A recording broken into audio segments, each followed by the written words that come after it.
We've all got our own problems, Rebecca. You've always been so independent. You'll figure it out. After 8 years of emptying my savings for my brother's treatments, my family's abandonment felt like a door slamming shut on my fingers, while they walked away with the key. I never meant to become the family ATM, but life has a way of casting roles we never auditioned for. My name is Rebecca Morgan, and for most of my adult life, I've been what financial advisors call the family bank, that one reliable relative everyone turns to when money gets tight. Before we jump back in, tell us where you're tuning in from, and if this story touches you, make sure you're subscribed. Because tomorrow, I've saved something extra special for you. It started innocently enough. A loan here, an emergency, bill there. The kind of helping hand that family members extend to one another during rough patches. But when my younger brother Noah was diagnosed with a rare autoimmune condition at 26, those occasional gestures transformed into something far more consuming. "It's just until the insurance approval comes through," Noah had said, his usually vibrant face pale against the hospital pillows, tubes snaking from his arms. 3 months, tops. 3 months turned into 8 years. 8 years of specialized treatments insurance deemed experimental. 8 years of traveling to medical centers across 3 states. 8 years of second jobs, canceled vacations, and a retirement fund that existed only in my imagination. I don't regret a single penny. That's the thing about love. It doesn't keep a balance sheet. Noah is alive today because those treatments worked when nothing else did. And watching him gradually reclaim his life, returning to teaching high school science, coaching junior basketball, eventually meeting Diane and starting a family, made every sacrifice worthwhile.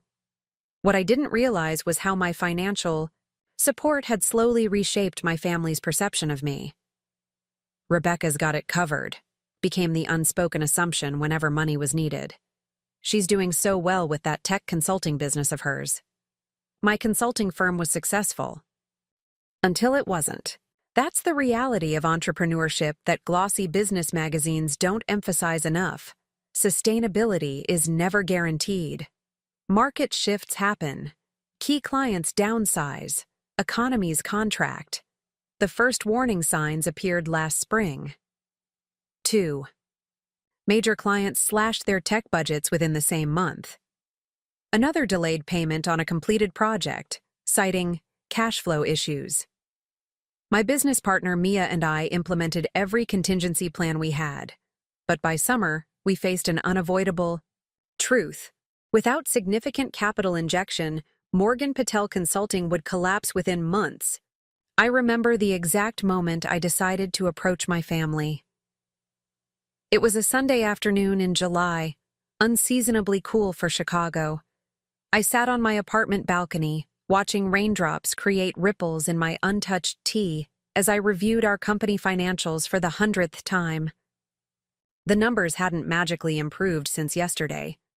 My phone lit up with a text from Noah. "Lily took her first steps today. Video incoming."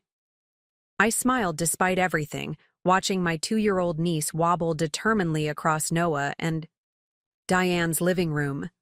The camera panned to show my parents cheering from the couch, my sister-in-law's parents applauding, and my sister Vanessa taking photos.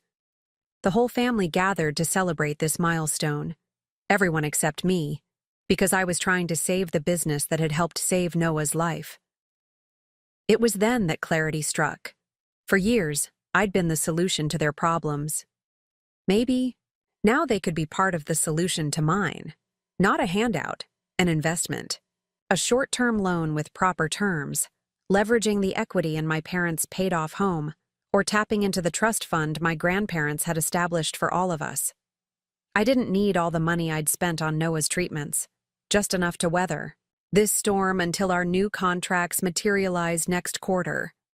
Just enough to keep 10 people employed and a decade of work from evaporating.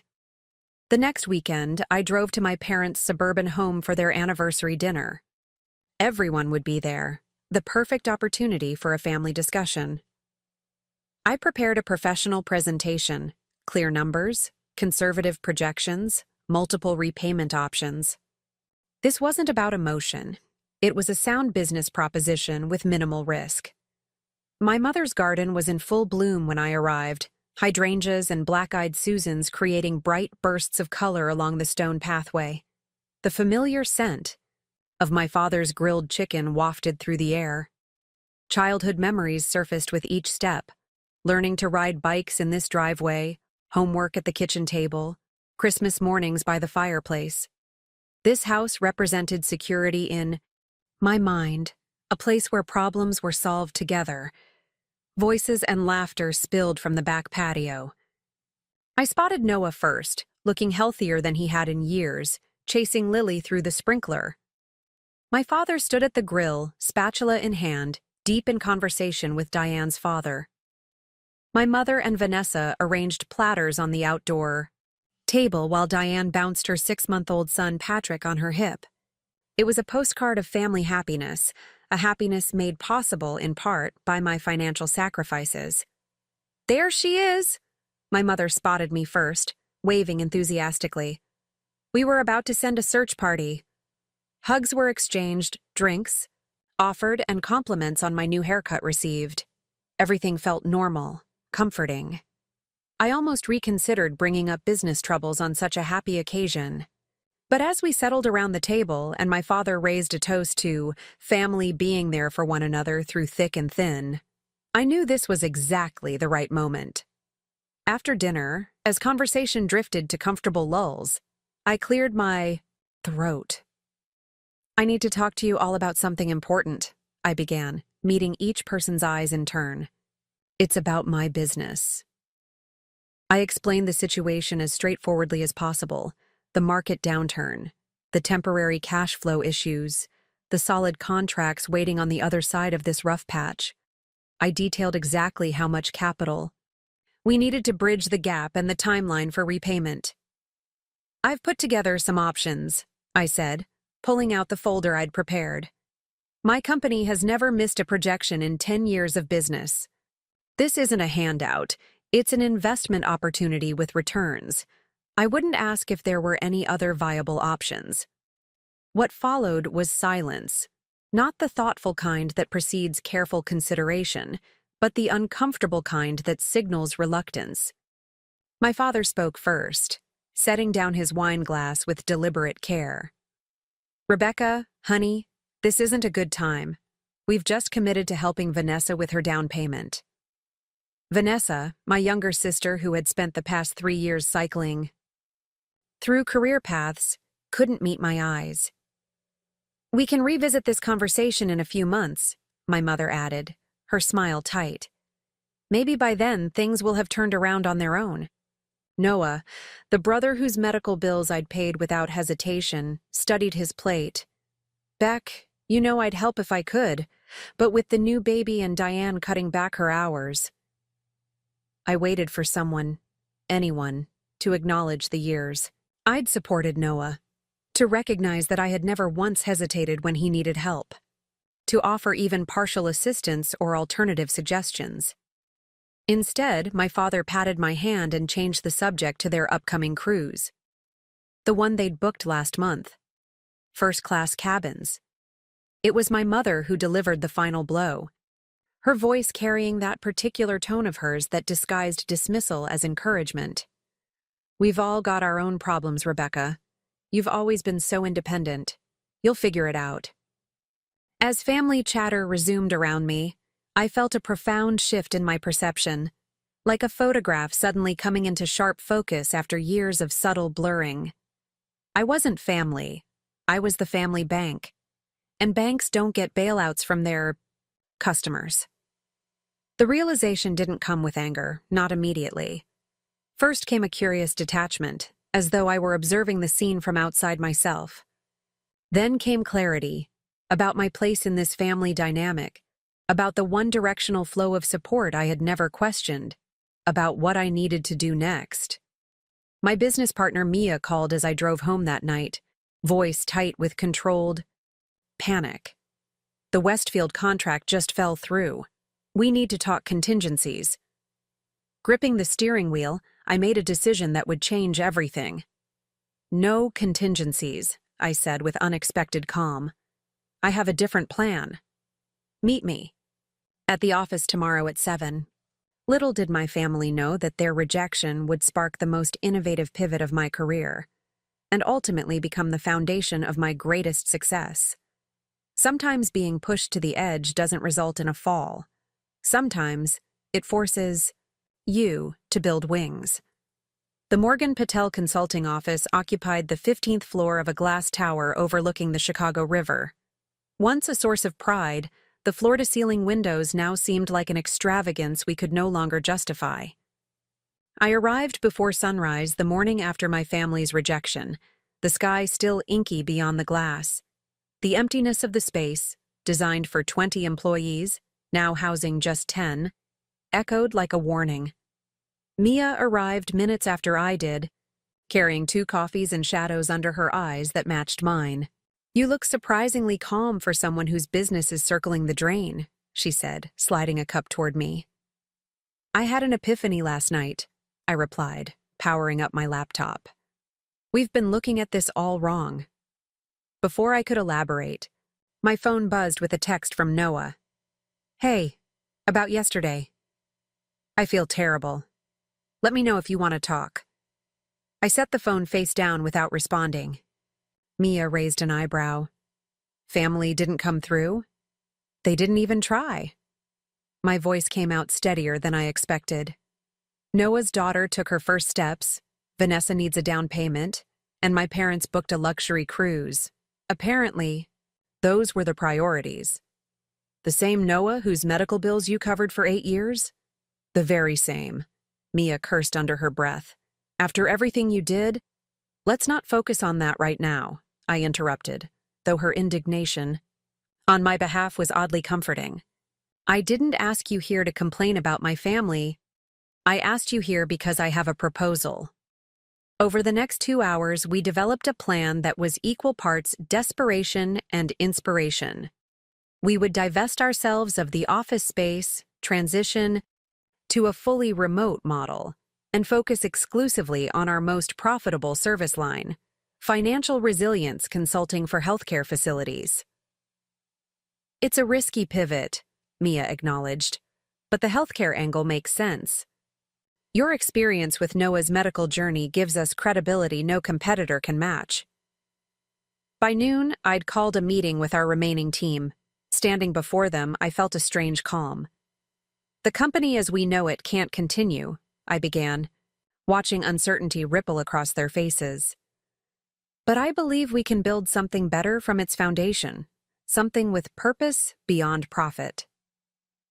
As I outlined our new direction, I could see skepticism giving way to cautious optimism. By the end of the day, 8 of our 10 employees had committed to the transition. The other 2 accepted generous severance packages funded by the sale of our office furniture. That evening, I returned to my apartment and found 3 missed calls from my mother, 2 from Noah, and a text from Vanessa. "Mom says you seemed upset yesterday. Everything okay?" I put the phone away without responding and spent the night drafting a business plan for what would become Morgan Patel Healthcare Resilience, a consulting firm dedicated to helping patients and providers navigate the financial complexities of chronic illness. The irony wasn't lost on me. My family's rejection had pushed me to transform my professional crisis into an opportunity to help others facing situations like Noah's, but with the financial guidance I'd never received. 2 weeks later, I still hadn't returned my family's calls.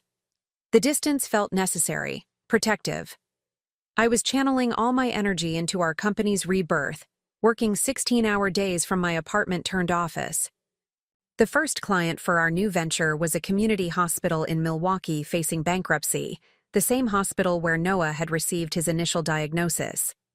On a Wednesday evening, as I was reviewing their financial statements, my doorbell rang.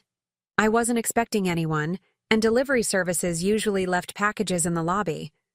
Through the peephole, I saw Noah shifting nervously from foot to foot, a paper bag in his hands. My first instinct was not to answer. The hurt was still raw, the betrayal still fresh. But some deeper loyalty, or perhaps mere curiosity, made me unlock the door. "You're not returning calls," he said without preamble. "Mom's worried sick." "I've been busy saving my company without family support," I replied, not inviting him in. "It's quite time-consuming." He winced. "I brought dinner from Giordano's." He held up the bag. "Your favorite deep dish." The familiar aroma of cheese and tomato sauce triggered an unwelcome pang of nostalgia. How many times had we shared that pizza during his hospital stays? How many meals had I brought him when he was too weak to stand? "I'm not hungry." "Beck, please." His voice cracked slightly. "Just 10 minutes. I need to explain." Against my better judgment, I stepped aside. Noah surveyed my apartment with obvious concern. My dining table had disappeared beneath stacks of files and 2 extra monitors. Unwashed coffee cups clustered near my keyboard. A blanket and pillow on the couch suggested I'd been sleeping there rather than making it to the bedroom. "You're living like this is a bunker," he observed, clearing space on the coffee table for the pizza box. "I'm fighting for survival. That tends to require focus." He sat heavily on the couch. "That's what I wanted to talk about, the business loan you asked for." "Investment opportunity," I corrected, "and we're beyond that now." "I know. That's why I brought this." He removed an envelope from his jacket and placed it beside the pizza. "It's not much. 30,000. Diane and I took out a home equity line. We can get more if you need it." The gesture, weeks too late and far below what I'd initially needed, ignited something dangerous inside me. "Keep your money, Noah." My voice emerged cold, unfamiliar even to myself. The time for that was 3 weeks ago, when it could have saved jobs and contracts. "We didn't understand how serious." "No, you understood perfectly. You just didn't care enough to inconvenience yourselves." The words poured out, unstoppable now. "For 8 years, 8 years, Noah. I paid your medical bills without question. I depleted my savings, worked nights and weekends, postponed my own life. Not once did I hesitate when you needed me." "I know that," he whispered. "I've never forgotten." "But you did forget. You all forgot the moment I needed help. Do you know what Mom said to me? We've all got our own problems. As if my problems have ever mattered to this family." Noah's face crumpled. "It wasn't like that. We didn't think—" "That's exactly right. You didn't think. About me, about reciprocity, about basic fairness. I was good enough to be the family safety net, but not important enough to catch when I was falling." He looked down at his hands. "We messed up. Badly. But we're trying to make it right." "With $30,000 and a pizza?" I laughed, without humor. "Do you know what this experience has cost me? Not just financially, but in my understanding of where I stand with my own family?" "Tell me how to fix this," he pleaded. I studied my brother, the brother whose life I'd helped save, whose recovery I'd celebrated, whose children I adored despite only seeing them in video clips these days. The anger remained, but beneath it lay something more complicated. The realization that our relationship had always been fundamentally unbalanced in ways neither of us had fully acknowledged. "I don't think you can fix this, Noah," I said finally. "But I'm fixing my company without your help. We're pivoting to healthcare financial consulting, helping patients navigate the system that nearly bankrupted you, and actually did bankrupt me." His head snapped up. "You're bankrupt?" "Financially. Not quite. But I lost something when all of you turned your backs on me. Something I'm not sure I can recover." Noah stayed for another hour. We ate the pizza in stilted conversation, carefully, avoiding landmines of emotion. He told me about Lily's new words, about Patrick's first teeth. I shared sanitized updates about my business transformation. When he left, the envelope remained on my coffee table, untouched. That night, I couldn't sleep. The confrontation had dislodged something inside me, Not healing exactly, but a shifting of jagged pieces into a configuration that hurt differently, perhaps more productively. I found myself opening my laptop at 3 a.m., creating a new document. At the top, I typed, Financial Survival Guide for Family Caregivers. What I wish I'd known before saving my brother's life. By dawn, I had outlined a book that would become not just my personal catharsis, but the cornerstone of a movement I couldn't yet envision, and the unexpected catalyst for the most painful family gathering of my life. 6 months passed in a blur of reinvention. The document I'd started the night of Noah's visit evolved from outline to manuscript to published book in what my editor called record time. I'd written with a furious clarity, pouring years of unacknowledged resentment and hard-earned wisdom onto the page. Financial Survival Guide for Family Caregivers wasn't just a cathartic exercise, it filled a gaping void in the marketplace. While there were countless resources for medical caregiving, few addressed the financial hemorrhage that accompanied long-term illness in America's broken healthcare system. The morning my first box of author copies arrived, Mia appeared at my door with champagne. "I know it's barely 9 a.m., she said, but some milestones demand impropriety." We sat on my balcony, watching autumn leaves skitter across the Chicago Riverwalk 15 stories below. The apartment was minimalist now. I'd sold most of my furniture to fund payroll during our transition, but the view remained spectacular. Page 6 mention in the Wall Street Journal featured interview on NPR and advance orders topping 50,000, Mia said, raising her glass. Not bad for a first-time author who also rebuilt a consulting firm from ashes. I clinked my glass against hers, feeling something I hadn't experienced in months. Pride, untainted by bitterness. The book was never the goal, I reminded her. It's just the vehicle. And it was. While my name appeared on the cover, the book's profits funneled directly into the Morgan Foundation, a nonprofit we'd established to provide financial navigation services to families facing catastrophic illness. The concept was simple but revolutionary. Deploy financial advisors alongside social workers in major hospitals, offering guidance before families made devastating monetary decisions out of desperation or ignorance. The pilot program at Chicago Memorial, where Noah had received much of his treatment, had already assisted over 100 families in 4 months. Each consultation represented a potential lifeline I'd never had. My phone buzzed with my publicist's name on the screen. I ignored it. Harper could wait. This rare moment of celebration with Mia felt sacred, untouchable. "Your family call about the NPR interview?" Mia asked, ever direct. My mother left a voicemail. I haven't listened to it yet. After that night with Noah, I'd maintained minimal contact with my family. Holiday text messages, occasional brief calls, but nothing substantial. The distance had hardened from temporary boundary to permanent removal, like a renovation that knocks down a wall rather than simply painting it a different color. They knew about the book, of course. I'd sent each of them a signed copy with no note enclosed. What could I possibly write that wouldn't sound like either accusation or plea? Noah had called immediately upon receiving his. I'd let it go to voicemail, just as I had every call since. "You'll have to face them eventually," Mia observed, refilling our glasses. "Especially now." Now? She slid her phone across the table, showing me an email from a familiar name. Caroline West, producer of Impact Tomorrow, the highest-rated morning show in the country. "They want you for a full segment next Thursday. Live interview about the book and foundation." Mia hesitated. "They also want a human interest angle. Family photographs, personal story components, the whole heartstring symphony." I stared at the Chicago skyline, processing this development.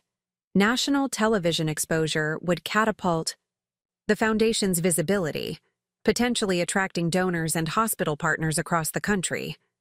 But the personal cost. "They specifically mentioned including your brother's story," Mia added quietly. "They've already found photos of Him from news coverage about the experimental treatment's success. Of course they had. Noah's recovery had generated modest media attention 5 years ago. Local human interest pieces about medical innovation. I'd stood beside him at press conferences, both of us smiling for cameras, his arm around my shoulders while reporters asked about his illness, but never about its financial impact on his sister. "I can't use Noah's story without his permission," I said finally. "So ask him," Mia replied, making it sound simple. That evening, after Mia left and the champagne buzz faded, I found myself staring at my phone. 3 missed calls from Harper, 2 from the Impact Tomorrow producer who'd somehow obtained my personal number, and 1 from my mother. Her weekly attempt at connection. With reluctance bordering on physical pain, I pressed play on her voicemail. "Rebecca, honey, it's Mom." Her voice sounded older somehow, though it had only been 6 months. "I heard your interview on National Public Radio this morning. You spoke so beautifully about helping families navigate medical costs.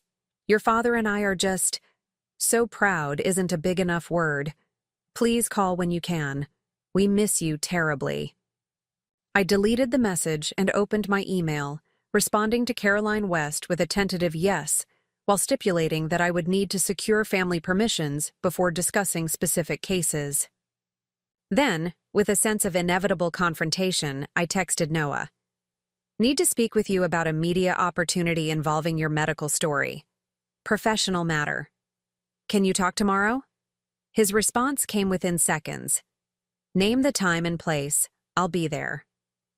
We met at a coffee shop equidistant from our respective offices. Neutral territory. I arrived early, claiming a corner table with good privacy and poor acoustics. Businesslike. Impersonal. Exactly what I needed. Noah appeared precisely on time, looking simultaneously familiar and foreign. His face had filled out since I'd last seen him, the gauntness of illness now just a memory preserved in photographs and my nightmares. He wore a charcoal suit that suggested faculty meetings, a life continuing without my involvement. "You look good," he said, sliding into the seat across from me. "The book is incredible, Beck. I've read it twice." I nodded acknowledgement, but moved directly to purpose. "A national morning show wants to feature the foundation. They've found your medical story independently and want to include it as part of my segment." "Of course they can use it," he replied without hesitation. "Whatever helps the foundation. They'll want photographs, possibly an appearance." "Whatever you need," he repeated. "Diane and I have already donated to the foundation, you know. Monthly contribution." I hadn't known. I'd deliberately removed myself from donor acknowledgments, leaving those tasks to our development director. "That's generous," I said stiffly. "But this is different. This would make your illness part of my public narrative." Noah studied me, seeming to choose his words carefully. "It always has been part of your narrative, Beck.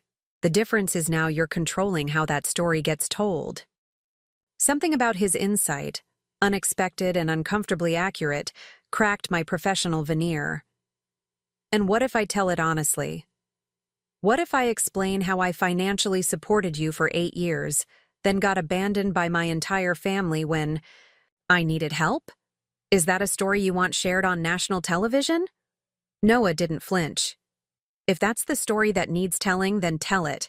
We earned whatever comes from that truth."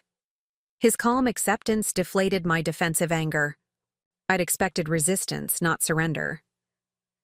"The foundation is doing remarkable work," he continued. "Families are getting guidance we never had. That's what matters most." "We had guidance," I corrected. "I provided it, along with money, time, and personal sacrifice." "I know." He met my gaze directly. "Not a day passes that I don't think about what you did for me and what we failed to do for you." The book made that even clearer, how completely we misunderstood your situation. I sipped my coffee, using the moment to regain composure. This wasn't proceeding according to my expectations. Noah's contrition offered no satisfying target for my lingering resentment. "The segment airs next Thursday," I said finally. "They'll need photographs by Monday." "I'll send everything they need." He hesitated. "Rebecca, would you consider coming to dinner Sunday? Everyone misses you," Lily asks about her Auntie Beck constantly. The invitation landed like a weight. 6 months of distance had provided protection, clarity, purpose. Re-engaging meant vulnerability, the possibility of fresh hurt. "I don't think that's a good idea." "Just dinner, no pressure, no expectations." He pulled an envelope from his jacket, eerily reminiscent of that night 6 months ago. "And this. From all of us." Unlike last time, I accepted the envelope, opening it at the table. Inside was a check for $250,000 made out to the Morgan Foundation. "What is this?" My voice emerged hoarse, unfamiliar. Mom and Dad sold their vacation property in Michigan. Vanessa contributed her entire trust fund portion. I took out another equity line. Noah's eyes held mine. "It doesn't undo what happened, but it's acknowledgement, recognition." I stared at the check, emotions churning too turbulently to name. The amount was substantial, enough to expand the foundation's services to 3 additional hospitals. But the symbolism behind it felt weightier still. "I can't." "You can," he interrupted gently. "Not for me, not for the family, but for the hundreds of people who will benefit. Think of it as karmic rebalancing, if that helps." As I left the coffee shop, check secured in my bag and Noah's dinner invitation uncommitted in my mind, an unexpected email arrived from Caroline West. Segment expanded to 15 minutes. Would like to discuss Foundation's future ambitions. Any interest in announcing a major expansion initiative on air? The synchronicity was too perfect to ignore. With this family contribution, we could announce a 5-hospital expansion, complete with staffing commitments and implementation timelines. The foundation, my response to abandonment, could grow beyond anything I'd initially imagined. That evening, as I prepared materials for the producer, my finger hovered over Noah's last text. "Sunday dinner, 5 p.m. No pressure. Doors always open." Against my own protective instincts, I typed, "I'll bring dessert." His response came with unsettling immediacy. "Mom's making your favorite pot roast. Everyone will be here. Everyone." The thought sent adrenaline coursing through my system. Fight or flight activated by the prospect of family dinner. But beneath the anxiety lay something else. The unmistakable recognition that my greatest professional achievement would be hollow if not shared with the very people who had inadvertently made it possible. Sometimes our most meaningful success emerges not despite betrayal, but because of it. My foundation existed because my family had failed me when I needed them most, a bitter seed that had somehow produced vital fruit. As I confirmed final details for the television appearance that would transform the foundation from local initiative to national movement, I understood with sudden clarity. I was about to complete a journey from victim to victor. The only question remaining was whether reconciliation would be part of that victory. Sunday arrived with unseasonable warmth for October in Chicago. I stood outside Noah and Diane's suburban home, a bakery box balanced in one hand, the other poised to knock, but somehow unable to complete the motion. Through the window, I could see family movement, my mother arranging something on the dining table, my father gesturing animatedly while holding Patrick on his hip. Vanessa's distinctive laugh carried faintly through the glass. For a moment, I considered retreating to my car, texting some convenient emergency. The foundation needed me. Manuscript edits awaited. Pre-interview preparations remained unfinished. Before I could act on this impulse, the door swung open. Lily stood there, in a purple princess dress, eyes widening in recognition. "Auntie Beck!" she squealed, launching herself at my legs. "You came back!" The simple joy of her greeting dismantled my defenses. I crouched down, awkwardly balancing the dessert box while accepting her enthusiastic hug. "I missed you big," she declared, her small hands patting my cheeks with solemn importance. "I missed you too, big girl," I replied, surprised by the truth in those words. Diane appeared behind her daughter, wiping her hands on a dish towel. "We were taking bets on how long you'd stand out there," she said with a gentle smile. "Noah?" "Had 5 minutes." I said 10. "How long was it actually?" "Almost 7. Noah wins on a technicality." Stepping over the threshold felt like crossing an invisible boundary between my carefully constructed new life and the messy entanglement of family. The familiar sense of my mother's cooking, rosemary, garlic, the distinctive aroma of her pot roast, triggered an unwelcome wave of nostalgia. The initial greetings were a blur of cautious hugs and careful pleasantries.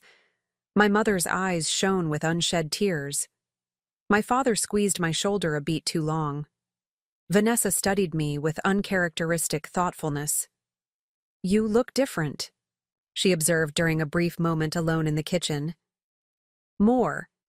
I don't know, solid somehow." I nodded, understanding what she meant. The past 6 months had stripped away non-essentials, leaving behind something more defined, more intentional. Building something that matters changes you. "The foundation's amazing, Rebecca. I've been following everything, the website updates, the family testimonials. You've created something revolutionary." Her sincerity surprised me. Vanessa and I had always maintained a complicated relationship, competitive in our youth, distant in adulthood. Her apparent admiration felt foreign, almost suspicious. "It's still growing," I said. "The television segment this week could change everything." Noah mentioned that. She hesitated. "He also told us about the check. I haven't deposited it yet." "But you will." It wasn't a question. Before I could respond, Noah called, "Everyone to the dining room." The meal proceeded with strained normalcy, compliments on the food, updates on Lily's preschool adventures, discussion of Patrick's developing personality. My father asked polite questions about the foundation. My mother refilled wine glasses with nervous frequency. The careful dance of family reconciliation continued until dessert, when Noah gently clinked his glass for attention. "I'd like to propose something," he began, glancing at me. "Rebecca's appearance on Impact tomorrow is huge. National exposure for the foundation, potential donors across the country, new hospital partnerships." Everyone nodded. This wasn't news. "But I think we can do more than just donate money." He took a breath. "I've been developing an idea, a technological solution that could amplify the foundation's work exponentially." This was unexpected. Noah taught high school science. Technology wasn't his expertise. "One of the biggest challenges for families facing medical crises is information management," he continued. "Medical records, insurance documents, treatment options, payment plans, assistance programs. It's overwhelming, especially when you're already dealing with the emotional impact of illness." I found myself leaning forward despite my resistance. He was articulating a problem I encountered daily through the foundation's work. "I've been consulting with some former students who work in app development," Noah said. "We've created a prototype for what we're calling MedLife Navigator, a secure platform that integrates medical and financial information management for patients with complex conditions." He slid a tablet across the table. On the screen was a sleek interface showing various modules: document repository, treatment timeline, financial dashboard, insurance tracker, assistance programs, caregiver resources. "The foundation already provides human advisors," he explained. "This would be the digital component, available 24/7, accessible from any device, constantly updated with new resources and regulations." I studied the prototype, professional, interest temporarily overriding personal tension. The concept was sound, addressing a critical need we'd identified in our work. "This is impressive," I admitted. But development costs for something this comprehensive would be substantial. That's the thing, my father interjected, surprising me. We want to fund it, completely. I looked up, scanning their faces. What do you mean? I've liquidated my retirement portfolio, he said simply. Your mother and I have discussed it extensively. We want to finance the entire development phase, programming, testing, regulatory compliance, everything. Dad, that's the right thing to do, he finished firmly. For years, we watched you support Noah without fully understanding the sacrifice involved. Your book opened our eyes. This is our contribution to making amends, to ensuring other families have resources we never considered when Noah was ill. The room fell silent. I stared at the prototype on the tablet, mind racing, with implications. The app wouldn't just complement the Foundation's work, it could transform our entire approach, potentially helping thousands more families than we could reach through in-person advisors alone. This isn't a replacement for what you've built, Noah added softly. It's an enhancement. The Foundation's expertise would guide every aspect of development. Why? The question escaped before I could contain it. Why go to this much trouble? My mother reached across the table, tentatively covering my hand with hers. Because we failed you, Rebecca. Not just with the loan, though that was inexcusable, but for years before that. We accepted your support of Noah as something expected, rather than the extraordinary gift it was. We can't undo that mistake, my father continued, but we can honor your sacrifice by extending its impact. This app could reach families who might never access the Foundation's in-person services. I withdrew my hand, needing physical distance, to process the emotional complexity of their offer. The app represented exactly what the Foundation needed for expansion. Its development would require not just funding, but expertise, time, commitment, all things my family was suddenly offering, in abundance. The television segment? I said slowly. It's Thursday. Noah nodded. 3 days away. If I were to announce this digital initiative alongside our hospital expansion, I paused, calculating rapidly. The combined impact would be substantial, transformative, potentially. That's what we're hoping, Vanessa said. And it's not just money. I've lined up 3 corporate partners interested in sponsoring ongoing maintenance costs. She shrugged at my surprised expression. Marketing is what I do, remember? Might as well use those connections for something that matters. The irony wasn't lost on me. For months, I'd channeled my hurt into building something meaningful, a resource born from abandonment. Now my family was offering to amplify that work through their own efforts, their own sacrifices. I would need complete creative control, I said, testing boundaries. The Foundation's philosophy would have to guide every aspect of development. Absolutely, Noah agreed immediately. You're the expert. We're just providing tools and funding. And I would need commitments in writing, formal agreements, not family promises. My father nodded. We'll have everything drafted by your YI attorney tomorrow.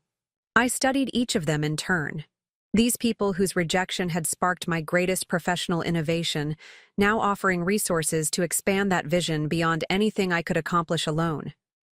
Development would take months, I said, thinking aloud. Beta testing, user feedback, refinement. We've thought about that, Noah replied. The announcement would be phase 1, proof of concept, investor interest, foundation partnership. Actual development would follow a careful timeline, with regular foundation oversight. The precision of their planning suggested this wasn't a spontaneous Sunday dinner proposal, but something they'd been developing for weeks, perhaps months. You've been working on this since the book came out, I realized aloud.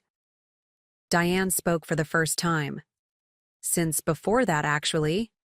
Noah started sketching concepts while you were still writing. We just needed time to develop something substantive, enough to present. I rose from the table, needing physical movement to process this development.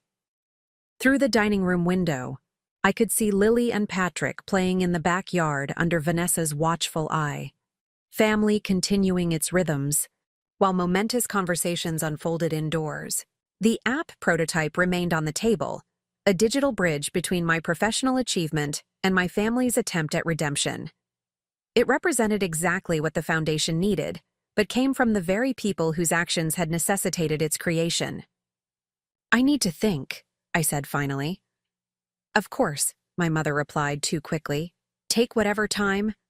"Not days," I clarified. "Hours. The producer needs to know by morning if we're announcing any additional initiatives during the segment." Noah looked hopeful. "So you're considering it?" I picked up the tablet, tucking it into my bag. "I'm evaluating a potential partnership opportunity with appropriate professional diligence." My father almost smiled. "That sounds like a yes with paperwork." As I left their home that evening, the family check still undeposited but the app prototype securely in my possession, I recognized the elegant symmetry of the situation. My greatest wound had produced my greatest work. Now that work might be amplified by the very people who had inflicted the wound. What I hadn't anticipated was how this technological solution would soon become the catalyst for a far more personal reconciliation. One that would require me to confront not just my family's failing, but my own unacknowledged vulnerability. The Impact Tomorrow studio resembled an elegant living room. If living rooms came with 7 cameras, blinding lights, and a floor manager counting down with urgent hand gestures. I sat perched on the edge of a cream-colored sofa, attempting to project calm authority while my heart hammered against my ribs. 90 seconds to air, the producer announced, darting forward to adjust my microphone one final time. "Remember, Caroline will start with the book, transition to your personal experience with your brother, then move to the foundation's work. The announcement comes in the final segment." I nodded, too focused on controlling my breathing to form words. In the green room, Mia gave me an enthusiastic thumbs up through the glass. Beside her stood Noah, invited at the last minute when I'd decided to include the app announcement. My brother looked as nervous as I felt, tugging at his collar while reviewing note cards that probably contained talking points he'd memorized days ago. The decision to announce the MedLife Navigator had come at 3 a.m. the morning after the family dinner. I'd spent hours examining the prototype, consulting with our technical advisors, and weighing the personal complications against the professional opportunity. The app wasn't just good, it was revolutionary, addressing coordination gaps that plagued families navigating complex medical journeys. My lawyer had worked through the night drafting partnership agreements. By dawn, I'd emailed the producer with our expanded announcement plans. By noon, legal documents were signed. By evening, we'd created presentation graphics for the segment. Everything had moved with dizzying speed, professional momentum temporarily overshadowing personal reservations. 30 seconds, the producer called, stepping back as Caroline West settled into the chair opposite mine. The host smiled warmly. "Ready to change some lives today, Rebecca?" Before I could answer, the countdown began. Caroline transformed before my eyes, posture straightening, expression brightening, voice shifting to the perfect pitch of engaged enthusiasm. "Good morning, America." Today we're joined by Rebecca Morgan, whose groundbreaking work is transforming how families navigate the financial devastation of serious illness. The interview proceeded with practiced precision. Caroline guided me through discussion of the book, pausing for the emotional moments, pressing for concrete examples. When Noah's photograph appeared on the screen behind us, she shifted tone. "Your brother's 8-year battle with a rare autoimmune condition prompted your current work. Tell us about that experience." I'd rehearsed this part extensively, crafting a narrative that honored truth while avoiding family embarrassment. Noah's illness taught me that our healthcare system creates 2 simultaneous crises, medical and financial. Most families are prepared for neither. And you personally covered much of your brother's medical expenses? I did what many Americans do every day, prioritized a loved one's health over financial security. I maintained eye contact with the camera, knowing my family was watching from various locations. What makes our story unusual isn't the sacrifice but the opportunity that emerged from it. Noah's segment came next. He joined us on set, articulating his experience with composed vulnerability. The producer had prepped him well. He emphasized the human impact of illness without dwelling on specifics that might distract from the Foundation's mission. Rebecca's support wasn't just financial, he explained. She created systems for tracking treatments, insurance appeals, medication costs, practical tools that preserved my dignity during a time when I felt anything but dignified. Caroline nodded sympathetically. And you've written in support materials that your family didn't fully understand the extent of her sacrifice until recently? A dangerous moment, territory we'd agreed to approach carefully. Noah met it with unexpected grace. There's a particular blindness that happens when you're seriously ill. You're focused on survival, not the sacrifices others are making to ensure that survival. By the time I was well enough to fully comprehend what Rebecca had done, patterns of imbalance were firmly established. Patterns that came to a breaking point when Rebecca's business faced challenges, Caroline prompted. I tensed, waiting for Noah's response. This segment hadn't been scripted, too personal, too raw for rehearsed answers. My sister faced her financial crisis alone because we failed to recognize her vulnerability, Noah said simply. She had always been the family's rock. We couldn't imagine her needing support as desperately as she'd once provided it. Caroline turned to me. That must have been incredibly painful. I felt sweat gathering at my hairline, the studio lights suddenly too warm. Pain can be productive if properly channeled. My experience, both supporting Noah and then facing my own crisis without family support, highlighted gaps in our systems that the Morgan Foundation now addresses. The host nodded, recognizing my pivot away from family drama toward professional mission. Which brings us to today's announcement. You're not just expanding the Foundation's hospital presence. This was it, the strategic moment we'd carefully constructed. I leaned forward slightly, projecting confident vision.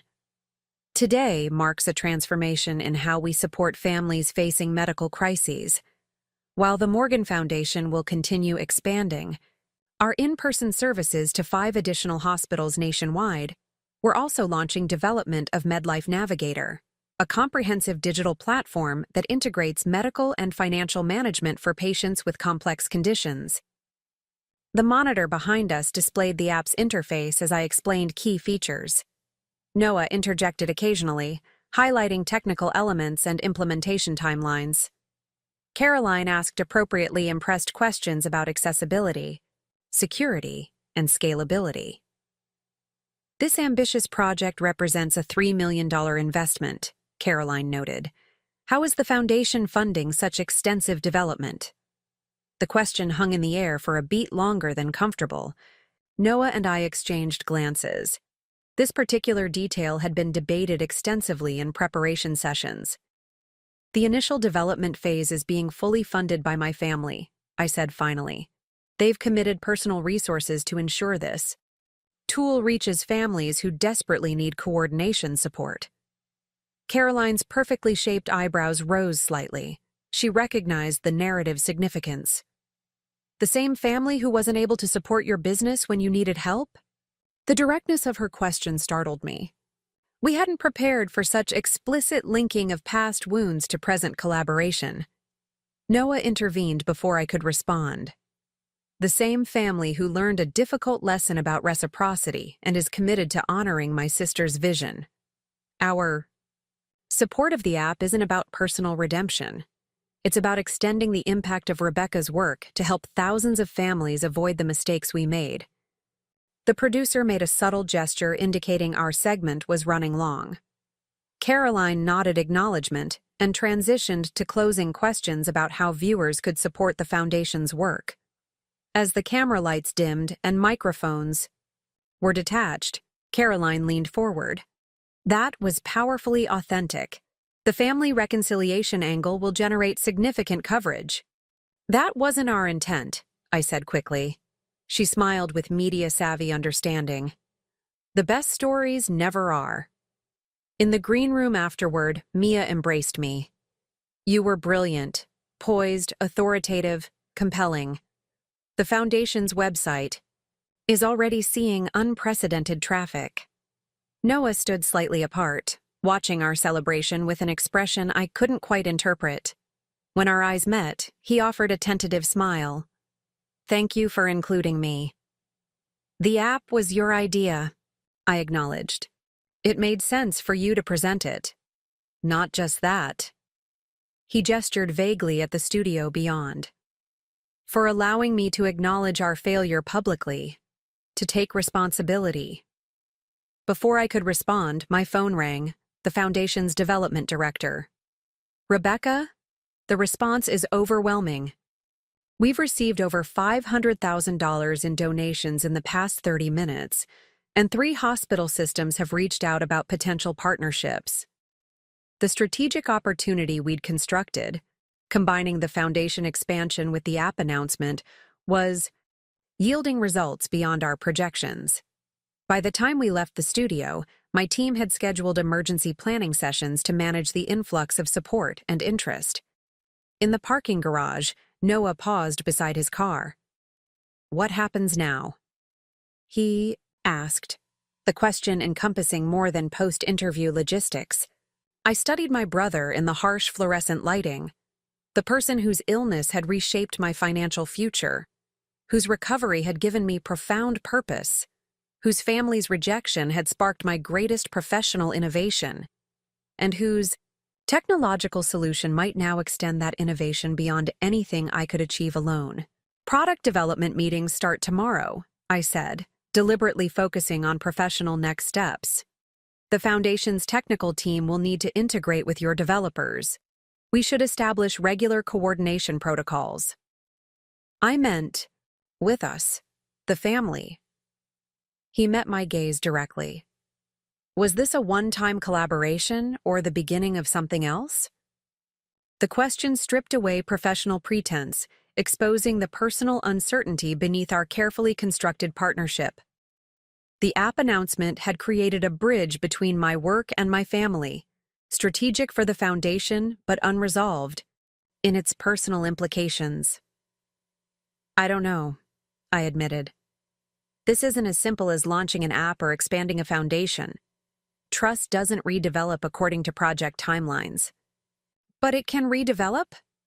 His question hung between us, hopeful, tentative, acknowledging past wounds while seeking future possibility. In that moment, I recognized that our carefully constructed strategic opportunity had created something neither of us had fully anticipated, a chance for authentic reconciliation based not on obligation or guilt, but on shared purpose and mutual respect. I'm having dinner with potential hospital partners next Friday, I said finally. The Foundation needs to solidify expansion agreements before proceeding with app integration. You should be there, as the technology partner. It wasn't a direct answer to his question about family reconciliation, but Noah recognized the significance of inclusion in the Foundation's core work. I'll be there, he promised. And Rebecca, we won't disappoint you this time. As we drove, away in separate cars, Noah toward the suburbs, me toward my downtown apartment, I realized our strategic opportunity had accomplished exactly what such maneuvers were designed to do: create leverage for change. The television segment had transformed the Foundation's public profile while simultaneously shifting the dynamics within my family. What remained unclear was whether that leverage would ultimately bridge the chasm of trust still separating me from the people whose abandonment had necessitated the creation of everything I'd built, and whose redemptive efforts might now help me build something even greater. The 2 weeks following the television appearance passed in a whirlwind of activity. The Foundation's small office transformed into a hub of constant motion.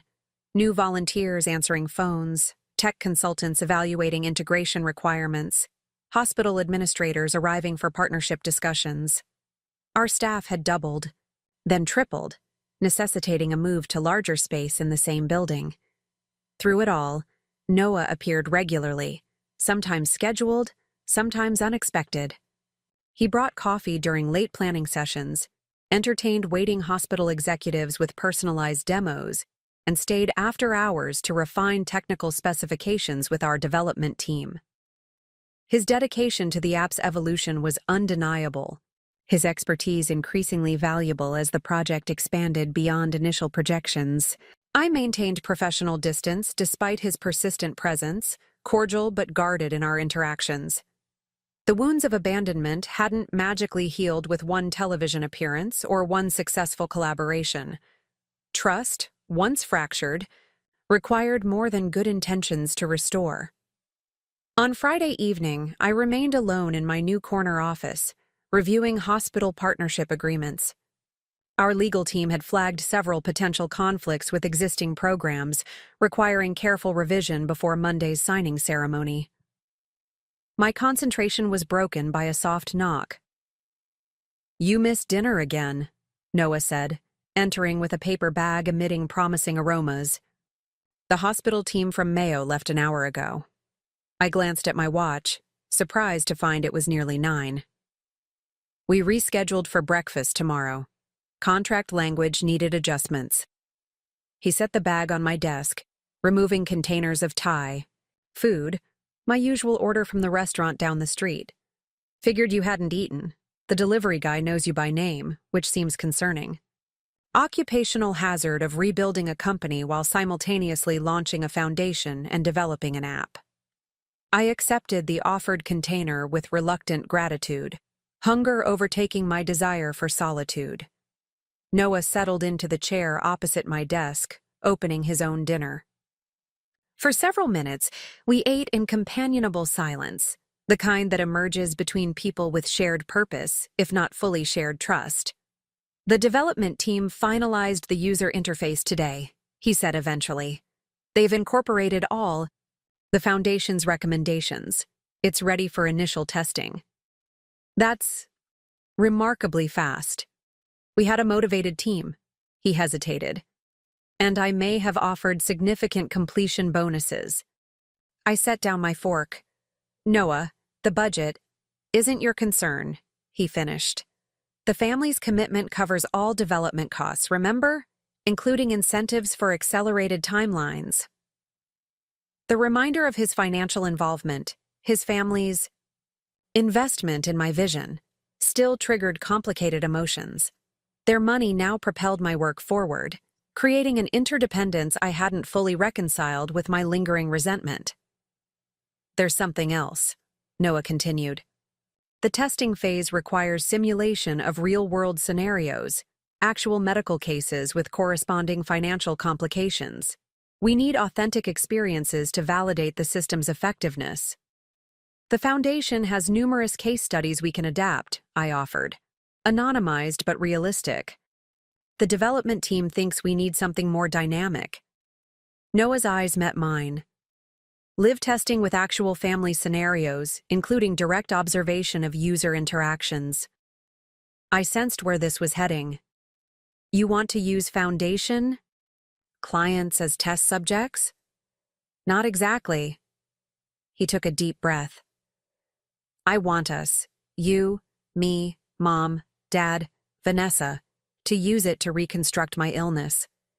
To document every decision, every payment, every missed opportunity for 8 years. To create a comprehensive case study of what happened to our family." The proposal landed like a physical weight. "You want to revisit all of it? Every bill, every treatment, every financial sacrifice?" "From both perspectives this time," Noah clarified. "Your experience alongside mine. Complete transparency about costs, consequences, and alternatives we never considered." "Why?" The question emerged sharper than intended. "What purpose would That serve now? Noah set aside his dinner, leaning forward with unusual intensity. Because understanding, real understanding, requires experiencing, not just acknowledging. My medical journey devastated your financial security while I remained oblivious. Our family accepted your support without comprehending its true cost. And you think reenacting that journey will change anything? I think documenting it through the app will accomplish two essential things, he replied. First, it will provide the developers with an unparalleled longitudinal case study spanning nearly a decade of complex medical and financial interaction. That data will make the app exponentially more effective for future users. His reasoning was sound from a development perspective. The thoroughness of such documentation would indeed strengthen the platform's functionality. And second? I prompted. Noah met my gaze directly. It will force our entire family to experience your reality, not just acknowledge it intellectually, but feel the accumulating weight of each decision, each sacrifice, each moment when you stood alone while we accepted your help as given. Something shifted in my perception of my brother. A recognition that he sought not just professional collaboration or family reconciliation, but genuine understanding of an experience he could never fully share. When would this happen? I asked, neither accepting nor refusing. We've reserved the conference room at Dad's club for tomorrow afternoon. 4 hours, fully documented session. The development team will observe remotely, recording user interactions for system refinement. Tomorrow? I echoed, surprised by the immediacy. That's very soon. The signing ceremony with the hospitals is Monday, Noah reminded me. Their leadership wants assurance that the app development is proceeding as promised. Having initial testing documentation would strengthen their confidence considerably. His strategic reasoning was impeccable, professional justification for what appeared to be a deeply personal exercise. I recognized the maneuver but couldn't dismiss its potential value to the Foundation's partnerships. Who would participate? I asked, moving from resistance to cautious consideration. Mom and Dad have already committed. Vanessa is flying in tomorrow morning. I'll facilitate, and the development team will provide technical support. Noah paused. We need you there, Rebecca. Not just as the Foundation's leader, but as the person whose experience we're trying to understand. The prospect of revisiting those years, systematically cataloging every financial decision, every sacrifice, every moment when my needs became secondary to Noah's survival, carried emotional risk I wasn't certain I wanted to accept. I have breakfast with the Mayo team, I said, searching for reasonable deferral. We scheduled around that. Session starts at 1. Of course they had. The thoroughness of their planning suggested a level of commitment I hadn't anticipated, or perhaps had deliberately avoided recognizing. I'll consider it, I offered finally.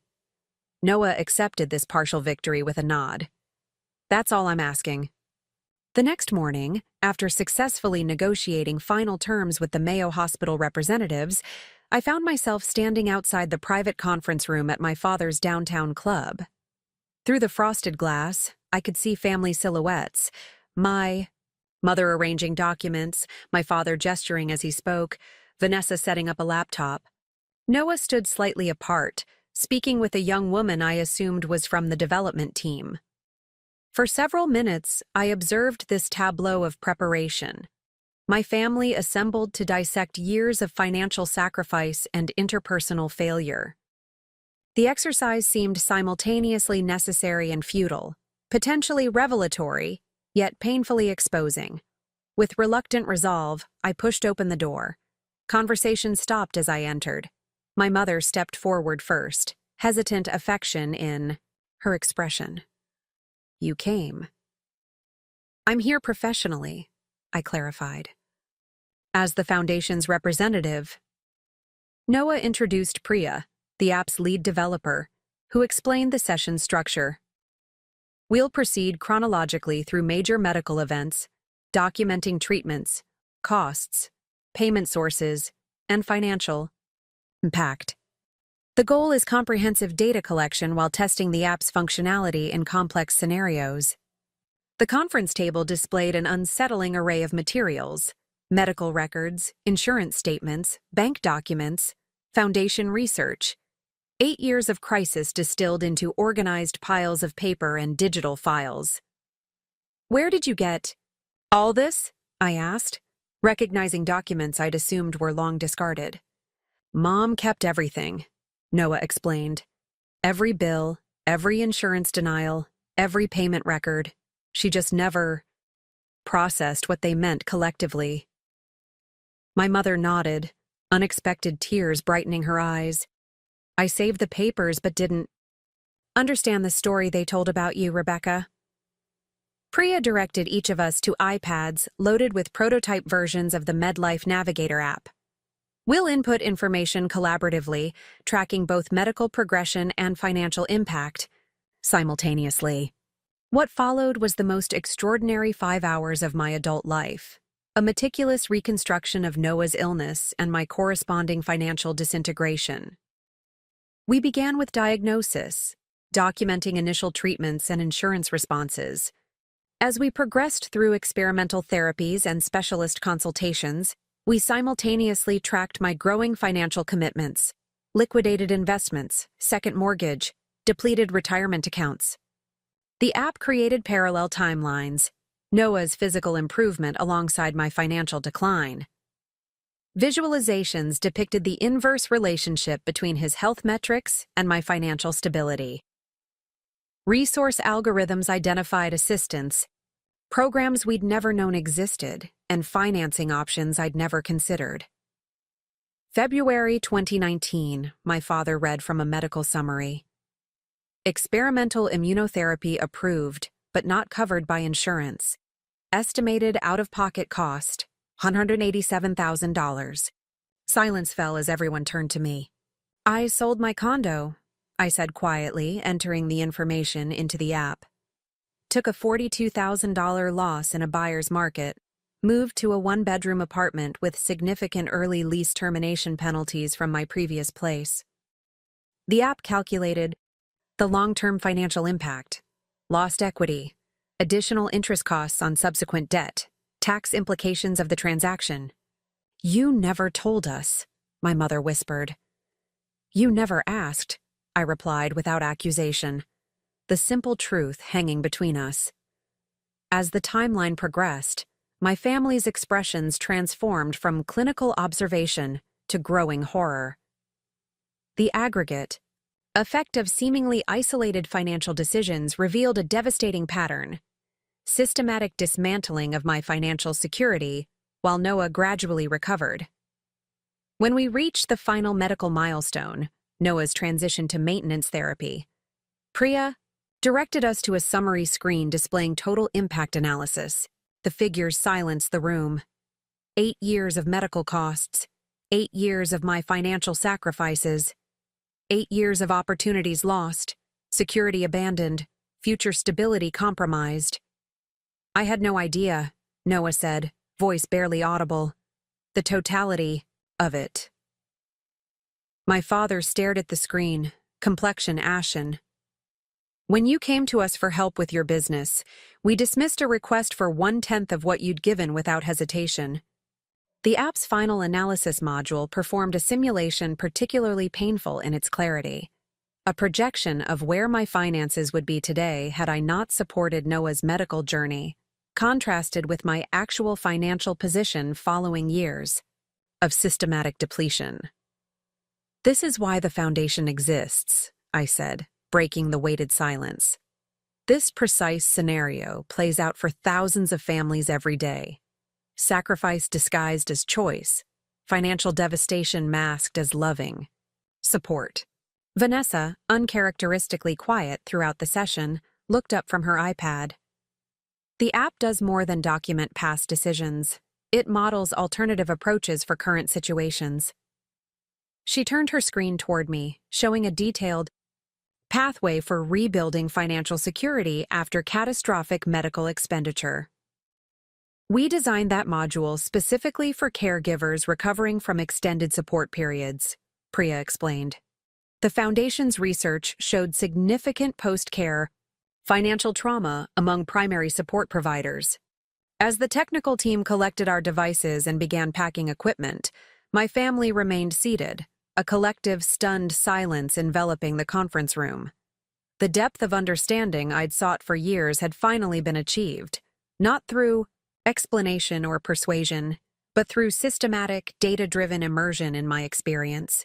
Noah approached as I gathered my belongings, his expression transformed by the afternoon's revelations.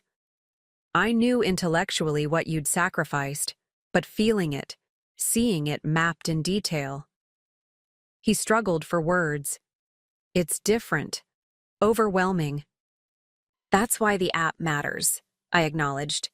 Numbers alone don't convey lived experience. Context does. My mother joined us, eyes red from silent tears shed throughout the session. All these years, we thought we understood. We didn't even come close. As we left the conference room, I realized something had fundamentally shifted, not just in my family's perception of the past, but in my own understanding of the path forward. The app designed to help others had become the unexpected vehicle for a perspective transformation.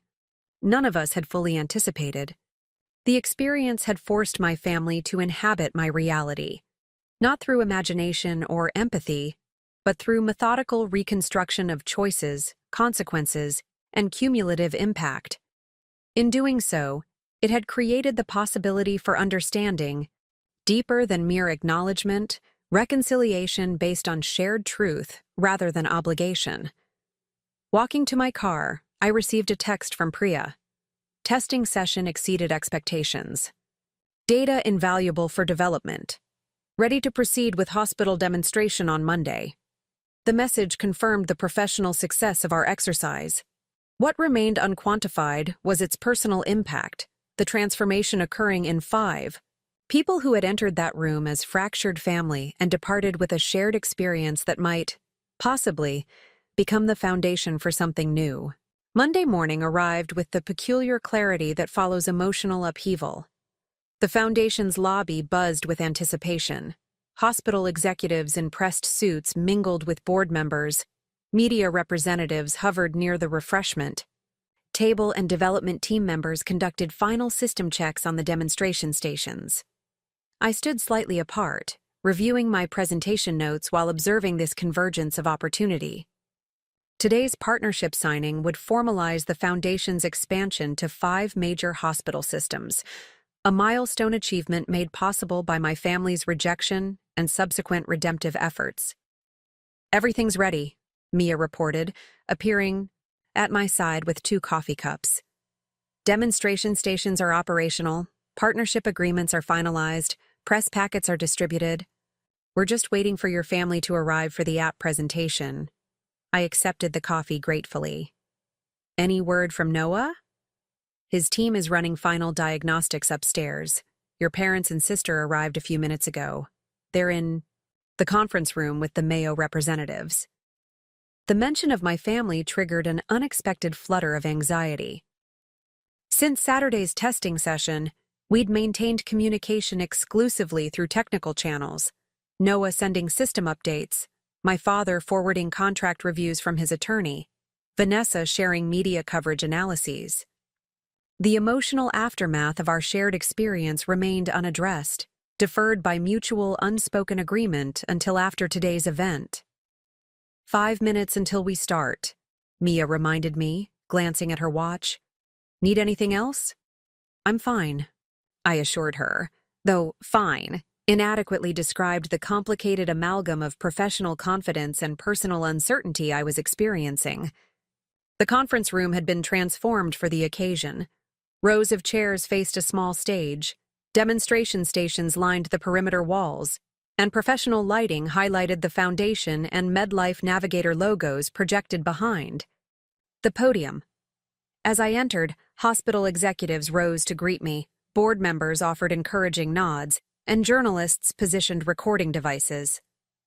In the front row sat my family, my parents in coordinated business attire, Vanessa immaculately styled for potential photos, and Noah reviewing notes with Priya. Their collective presence at this pivotal professional moment felt simultaneously supportive and surreal, a blending of worlds I'd deliberately kept separate for months. The program proceeded with practiced precision.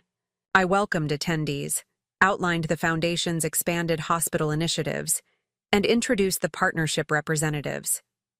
Each hospital executive spoke briefly, emphasizing the innovative nature of our financial navigation services for patients and families. And now, I concluded as the final hospital speaker returned to her seat, I'm pleased to introduce the technological component of our expanded services, the MedLife Navigator application, designed to integrate medical and financial management for patients with complex conditions. Noah took the stage, projecting calm expertise as he explained the app's core functionality. Using anonymized patient scenarios, he demonstrated how the platform tracked treatments, costs, insurance responses, and payment options in real time. The audience responded with appreciative murmurs as he showcased resource connectors linking users to assistance programs, clinical trials, and support services. The most powerful aspect of MedLife Navigator, Noah continued, transitioning to the final demonstration segment, is its ability to model long-term impact across both medical and financial dimensions. To illustrate this functionality, we've prepared a comprehensive case study based on a real patient journey. My breath caught as the screen displayed a timeline I recognized immediately. Not anonymized data from our test session, but the actual reconstruction of Noah's illness and my corresponding financial journey. The revelation I'd anticipated would remain private was about to become the centerpiece of our public presentation. Before I could intervene, Noah continued. 8 years ago, I was diagnosed with a rare autoimmune condition requiring experimental treatments largely uncovered by insurance. The medical community ultimately saved my life through innovative therapies. What remained undocumented, until now, was the devastating financial impact of those life-saving interventions on my primary support provider, my sister Rebecca. The room fell silent as Noah navigated through the same system modules we'd populated during Saturday's session. Parallel timelines showing his health recovery alongside my financial decline, resource gaps that went unaddressed, assistance programs we'd never discovered, retirement accounts prematurely liquidated, and opportunities permanently lost. Over 8 years, Noah said, his voice steady but emotion evident. Rebecca contributed over $647,000 to my medical care, liquidating her assets systematically while maintaining the appearance of financial stability. When her business later faced challenges requiring outside investment, our family, myself included, failed to recognize our obligation to reciprocate her support. I sat frozen, watching this public disclosure of our private failure. The narrative I'd carefully controlled, presenting the Foundation's origin as inspired innovation rather than desperate response to abandonment, was being systematically dismantled by my brother's unflinching honesty. This application exists, Noah continued, gesturing to the screen, because our family finally recognized what should have been obvious. Medical crises create financial victims beyond the patients themselves. The caregivers, the support providers, the family members who sacrifice without hesitation, they need protection and advocacy as surely as patients need treatment. Hospital representatives exchanged meaningful glances. Board members leaned forward with increased attention. Journalists scribbled notes with renewed intensity.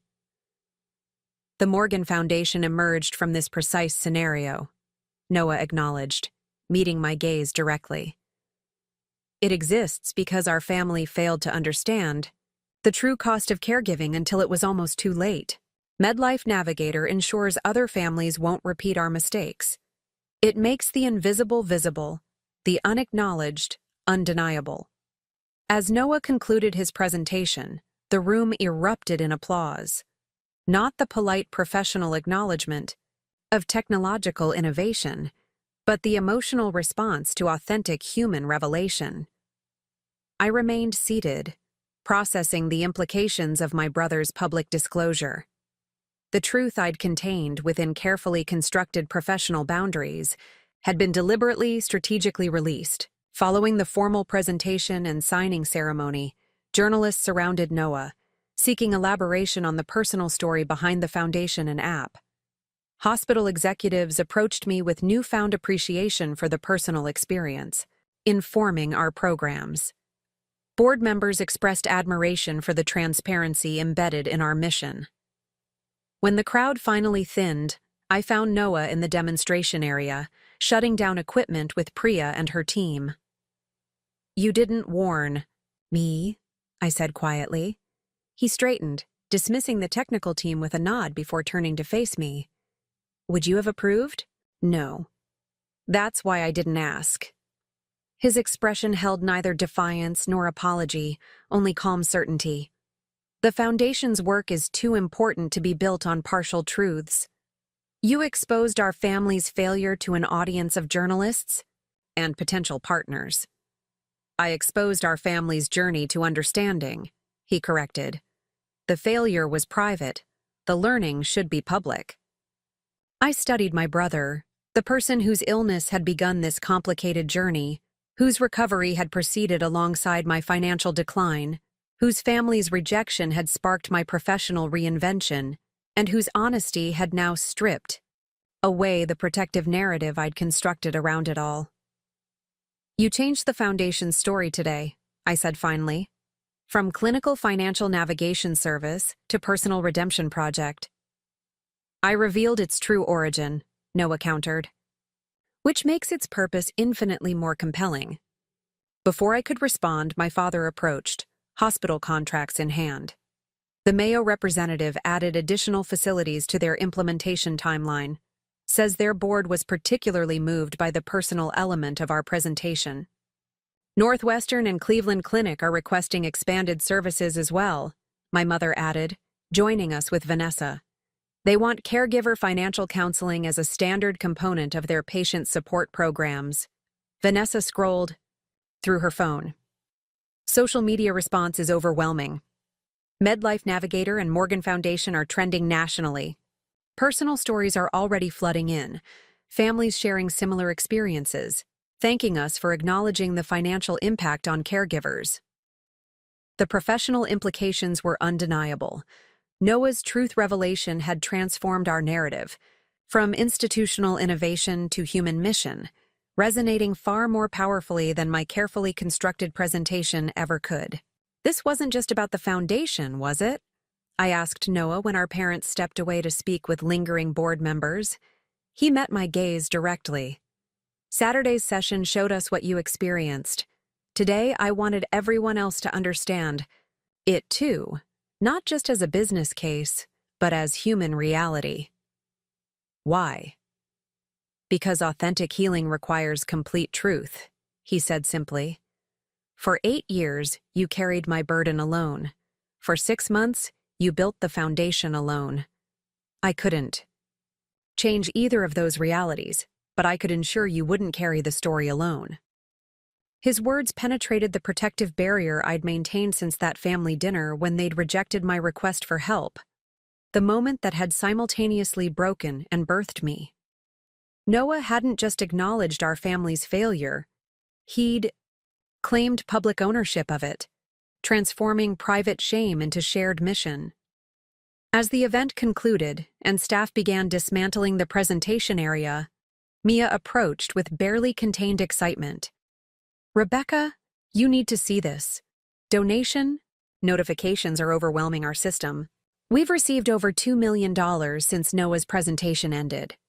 And 3 major healthcare foundations are requesting partnership discussions." The revelation's impact extended beyond emotional catharsis or professional strategy. It had catalyzed concrete support for the very mission born from my family's failure. The truth Noah had insisted on sharing hadn't diminished the foundation's credibility. It had profoundly enhanced it. Later that evening, as I sat alone in my office reviewing partnership agreements, my phone lit up with a text from Noah. Family. Dinner at my place Sunday? No agenda, no app testing, no foundation business, just family. The invitation hung unanswered as I contemplated the day's events. Noah's public disclosure had removed the final barrier between my professional and personal worlds, between the story I'd crafted and the truth I'd lived. The carefully maintained separation between family rejection and foundation creation had dissolved, replaced by an integrated narrative I hadn't chosen but couldn't deny. In revealing the complete truth about our family's journey, Noah had forced me to confront a more complicated reality than the clean narrative of abandonment and reinvention I'd embraced. The foundation hadn't succeeded despite my family, but because of them. First through their failure that necessitated its creation, and now through their commitment to extending its impact. My phone buzzed again with a follow-up message. Lily. Keeps asking when Auntie Beck is coming back. The mention of my niece, innocent of our adult complications, unconcerned with past failures, shifted something fundamental in my perspective. The truth revealed today wasn't simply about documenting past wounds. It was about acknowledging how those wounds had transformed into something unexpectedly meaningful for countless others. I typed a response. I'll bring dessert. As I gathered my belongings to leave, the Foundation's mission statement, mounted on the wall opposite my desk, caught my attention. Words I'd crafted months ago in solitary determination now carried new resonance, transforming medical crisis into financial empowerment through education, advocacy, and direct support. The truth Noah had insisted on revealing wasn't just that our family had failed me when I needed them most. The deeper truth, the one I'd been reluctant to acknowledge, was that this failure had created something essential, something transformative, something that wouldn't exist without the very abandonment I'd resented. Sometimes the most powerful truths emerge not from victory, but from defeat, not from support, but from its absence, not from vindication, but from vulnerability, finally, completely acknowledged. Sunday dinner at Noah and Diane's home carried the weight of unspoken expectations. I arrived precisely on time, bakery box in hand, the same ritual performed months earlier when I'd reluctantly re-entered family space after prolonged absence. This time, however, the awkward tension of that first reunion had been replaced by something more complex, a nervous anticipation surrounding relationships fundamentally altered by truth revealed. Lily greeted me with the unbridled enthusiasm, unique to 3-year-olds, launching herself at my legs the moment I stepped through the door. Auntie Beck, I drawed you pictures at school. Let your aunt at least get inside, Diane laughed, appearing behind her daughter. She embraced me with unexpected warmth. Thank you for coming. The home's interior exuded deliberate normalcy. Sunday. Dinner preparations underway in the kitchen. Football playing at low volume in the living room, Patrick napping in a portable crib near the dining table. My parents and Vanessa were already present, engaged in what appeared to be casual conversation, but fell suspiciously silent as I entered. Rebecca's here, my mother announced unnecessarily, rising to embrace me. Her hug lingered longer than usual, communicating something words had failed to express since Monday's revelation. My father approached next, clearing his throat in that particular way that signaled emotional discomfort. The Foundation's been all over the news this week. Impressive coverage. The personal angle resonated more deeply than anticipated, I acknowledged, setting dessert on the counter. Noah's presentation strategy proved effective. Noah emerged from the kitchen, wiping his hands on a dish towel. Strategy implies calculation. I just told the truth. An uncomfortable silence followed, the first acknowledgement of Monday's public disclosure since it occurred. The Foundation's subsequent whirlwind of activity had provided convenient deferral of personal discussion. Today offered no such professional buffer. Dinner's almost ready, Diane interjected, gracefully navigating the tension. Rebecca, would you mind helping me with the salad? In the kitchen, she handed me a knife and cutting board with practiced efficiency. They've been nervous all day, she confided, voice low. Especially Noah. He's checked the roast about 17 times. Why would Noah be nervous? He got exactly what he wanted on Monday. Diane paused her dinner preparations, studying me with unexpected directness. Is that what you think? That Monday was about Noah getting what he wanted? His presentation transformed our narrative without my consent. The Foundation's origin story is now inextricably linked to our family's failure. And you see that as self-serving on his part? Diane resumed chopping vegetables, her tone measured. Not as someone finally finding courage to take public responsibility for his role in hurting you? Her perspective gave me pause. I'd interpreted Noah's revelation primarily as strategic calculation benefiting the Foundation's mission, not as personal accountability undertaken at considerable risk. Noah's been different since the app testing session, Diane continued softly. That night, after you left, he couldn't sleep. Kept saying he finally understood what you'd lost because of him. Not just money, but years, opportunities, security. Before I could respond, my father appeared in the kitchen doorway. Could I borrow Rebecca for a moment? There's something I'd like to show her before dinner. Curious, I followed him to the home office where he retrieved a leather portfolio from his briefcase. I've been waiting for the right moment to give you this, he explained, opening the folder to reveal legal documents bearing the Morgan family trust letterhead. I recognized the paperwork immediately. Trust fund distributions requiring family trustee signatures, traditionally dispersed in equal portions upon specified life events or age milestones. These are succession documents, I observed, scanning the highlighted sections. You're transitioning trustee authority. He nodded. After 40 years as primary trustee, I'm establishing you as my replacement, effective immediately. The significance wasn't lost on me. The Morgan Family Trust, established by my grandparents, and expanded through my father's investments, represented our most substantial shared asset. Trustee authority traditionally passed to the eldest son in each generation, a patriarchal convention my progressive father had nonetheless maintained when transferring preliminary powers to Noah 5 years earlier. Why now? I asked, struggling to keep my voice neutral. Noah's been handling preliminary trustee responsibilities since his recovery. My father's expression reflected uncomfortable self-awareness. Because I finally understand that financial stewardship requires more than mathematical aptitude.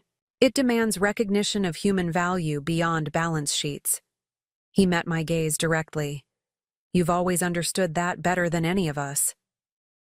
The documents in my hand represented more than administrative reassignment. They symbolized profound acknowledgement of worth previously unrecognized. For decades, I'd managed my own financial affairs with meticulous care while simultaneously supporting Noah through crisis. Yet trustee authority, the family's ultimate expression of financial confidence, had defaulted to my brother through unexamined tradition. Noah requested this, my father admitted. After Saturday's app session, he insisted you were the only logical choice for trustee succession, said his illness had demonstrated your financial judgment while exposing his limitations. The revelation of Noah's involvement complicated my reaction. Was this genuine transformation or elaborate atonement?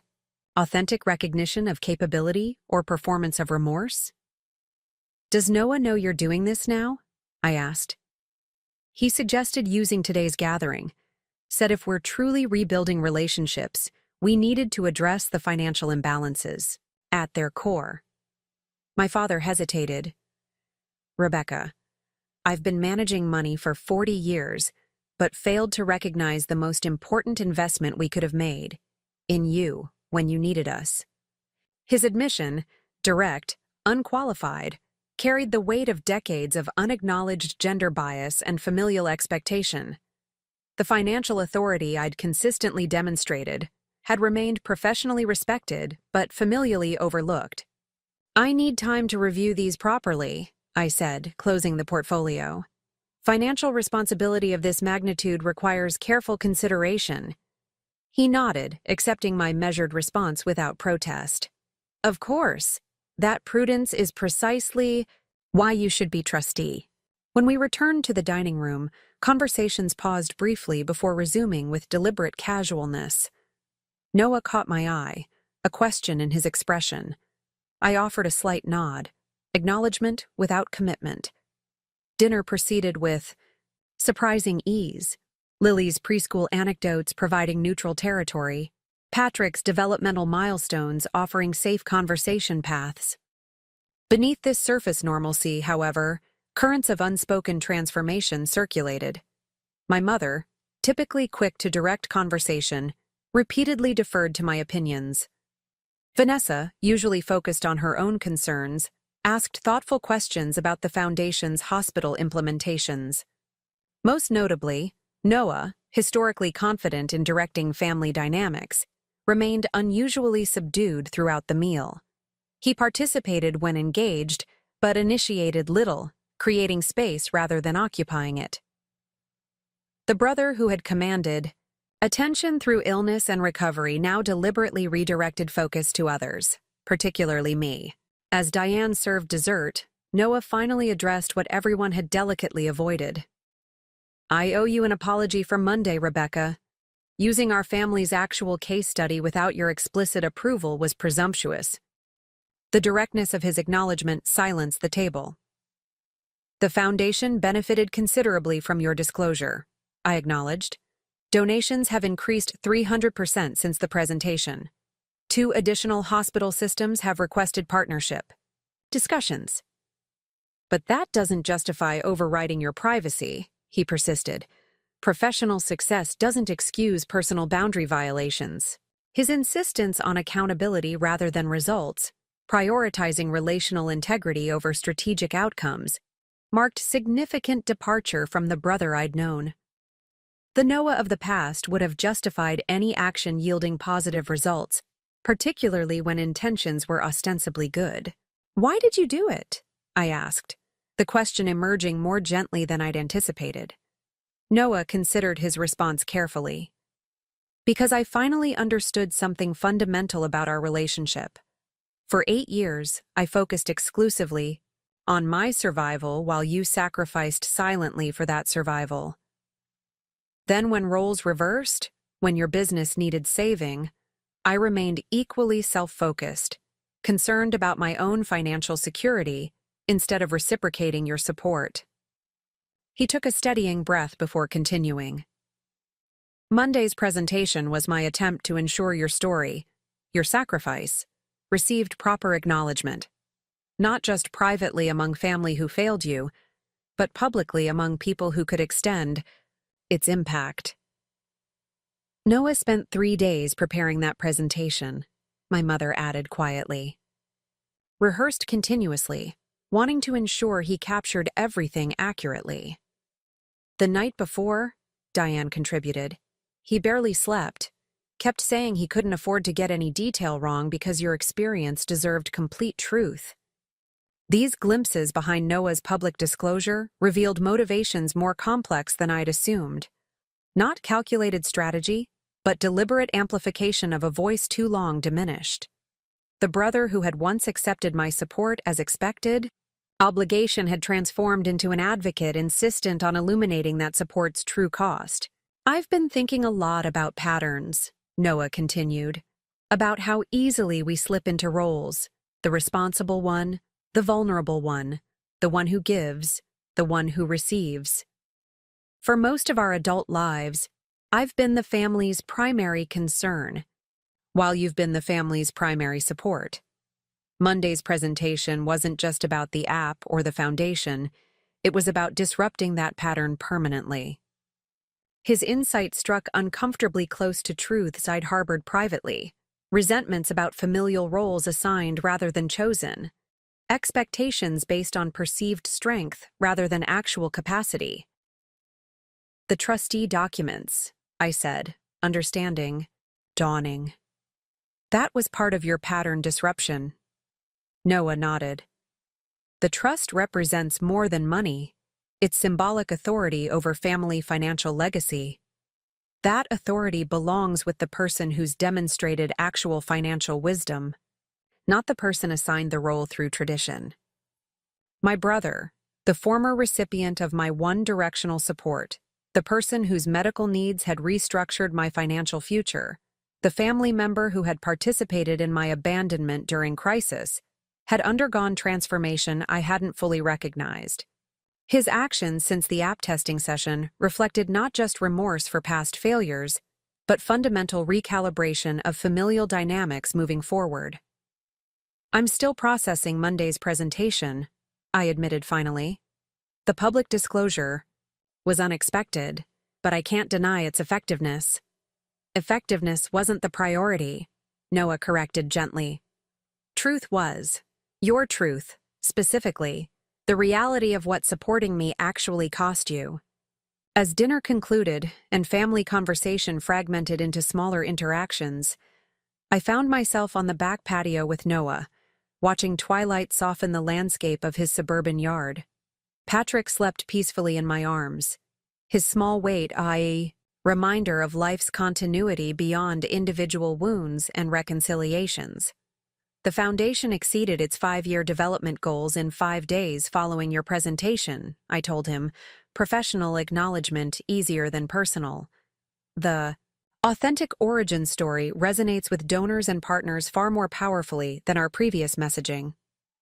I'm glad, Noah said simply, but that wasn't why I did it.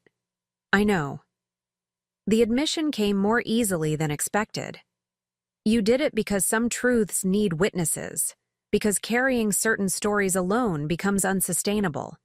He nodded, recognition flickering in his expression. The app tracks financial decisions but can't measure their emotional weight. That burden shouldn't be carried alone, especially by the person who supported everyone else. The transformation in my brother wasn't just performative remorse or strategic calculation. It was fundamental recalibration of perspective. The person who had once accepted sacrifice as his due now insisted on equality of vulnerability, reciprocity of support, and public acknowledgement of previously private obligation. The trustee role, I said carefully. I'll accept it with one condition. Name it. Shared authority. Financial decisions made in consultation between us, combining your medical knowledge with my financial experience. Noah's expression registered surprise followed by thoughtful consideration. Shared responsibility rather than role reversal. That's significantly healthier than simply transferring authority from one person to another. The foundation teaches financial partnership rather than dependence, I explained. We should model that approach within our own family. As we stood in comfortable silence watching darkness settle over the yard, I recognized the profound nature of Noah's transformation. My brother had progressed beyond mere acknowledgement of past failures into active reconstruction of relationship patterns, disrupting hierarchies, redistributing authority, and insisting on reciprocal vulnerability previously absent from our family system. The antagonist in my story of abandonment and reinvention had undergone evolution more complex than simple redemption narrative. Noah hadn't merely recognized his wrong and sought forgiveness, he had fundamentally recalibrated. His understanding of family obligation, financial reciprocity, and shared truth. I never wanted to be the person who failed you, he said finally, breaking our comfortable silence. But becoming the person who learns from that failure, who helps ensure others don't repeat it, might be the most important role I'll ever have.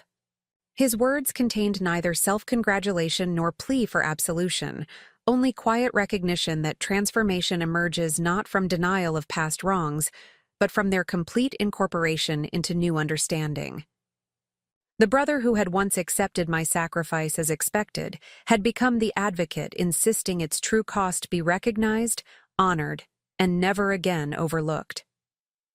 3 months after Noah's public revelation transformed the Foundation's narrative, I stood in the atrium of Chicago Memorial Hospital, watching families navigate the space with varying degrees of medical anxiety.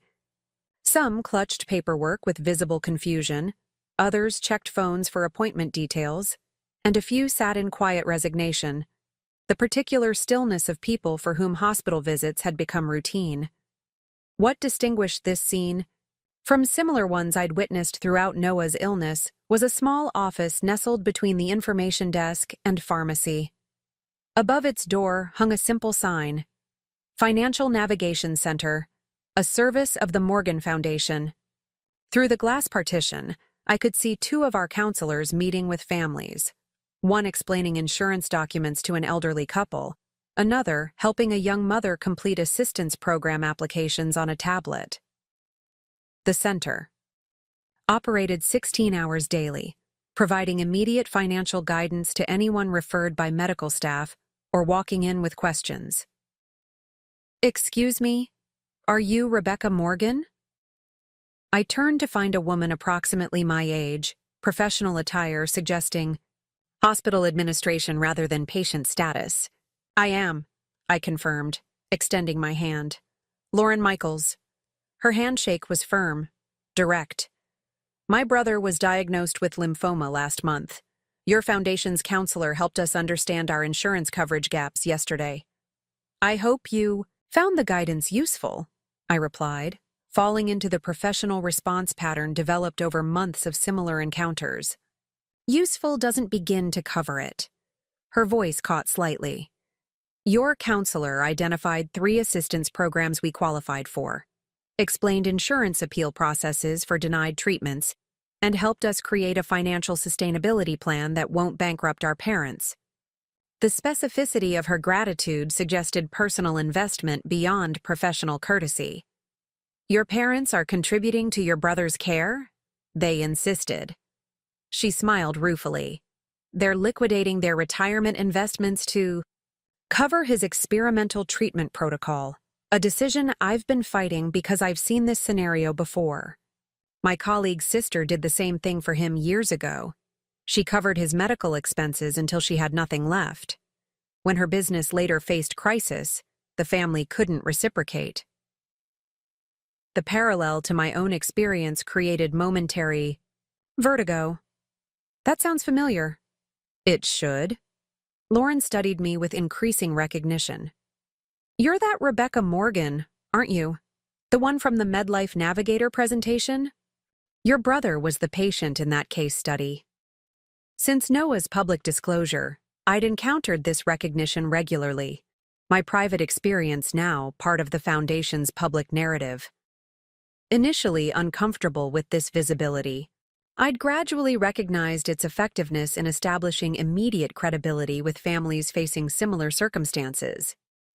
"My brother recovered fully," I confirmed, "but the financial aftermath of supporting him altered my life permanently."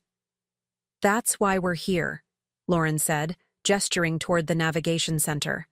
"My parents watched the recording of your brother's presentation. It fundamentally changed their approach to financing Eli's treatment. They're still contributing, but with structured limitations and formal loan documentation, protecting their retirement while supporting his care."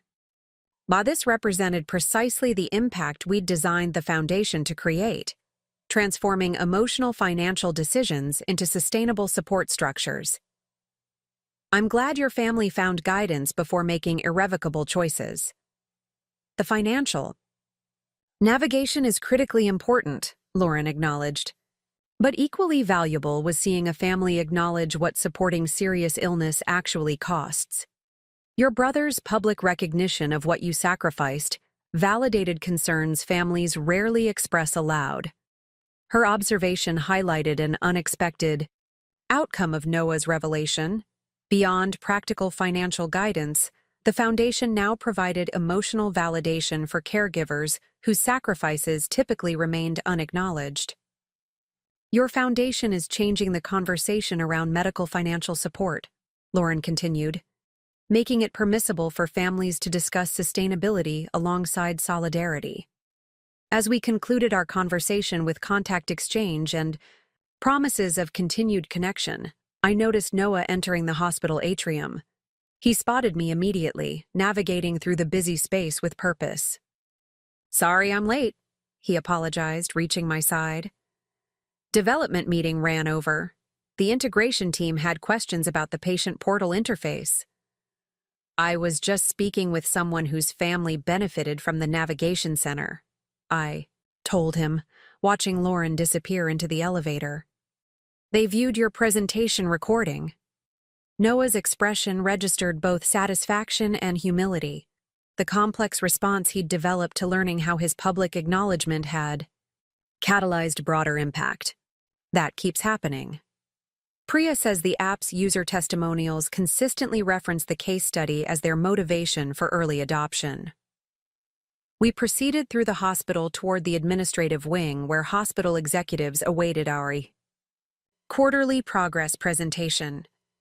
Along the route, medical staff greeted us with increasing familiarity. The Foundation's presence now integrated into the hospital's operational fabric. Dr. Abernathy confirmed the psychiatric department wants to implement our model, Noah reported as we walked.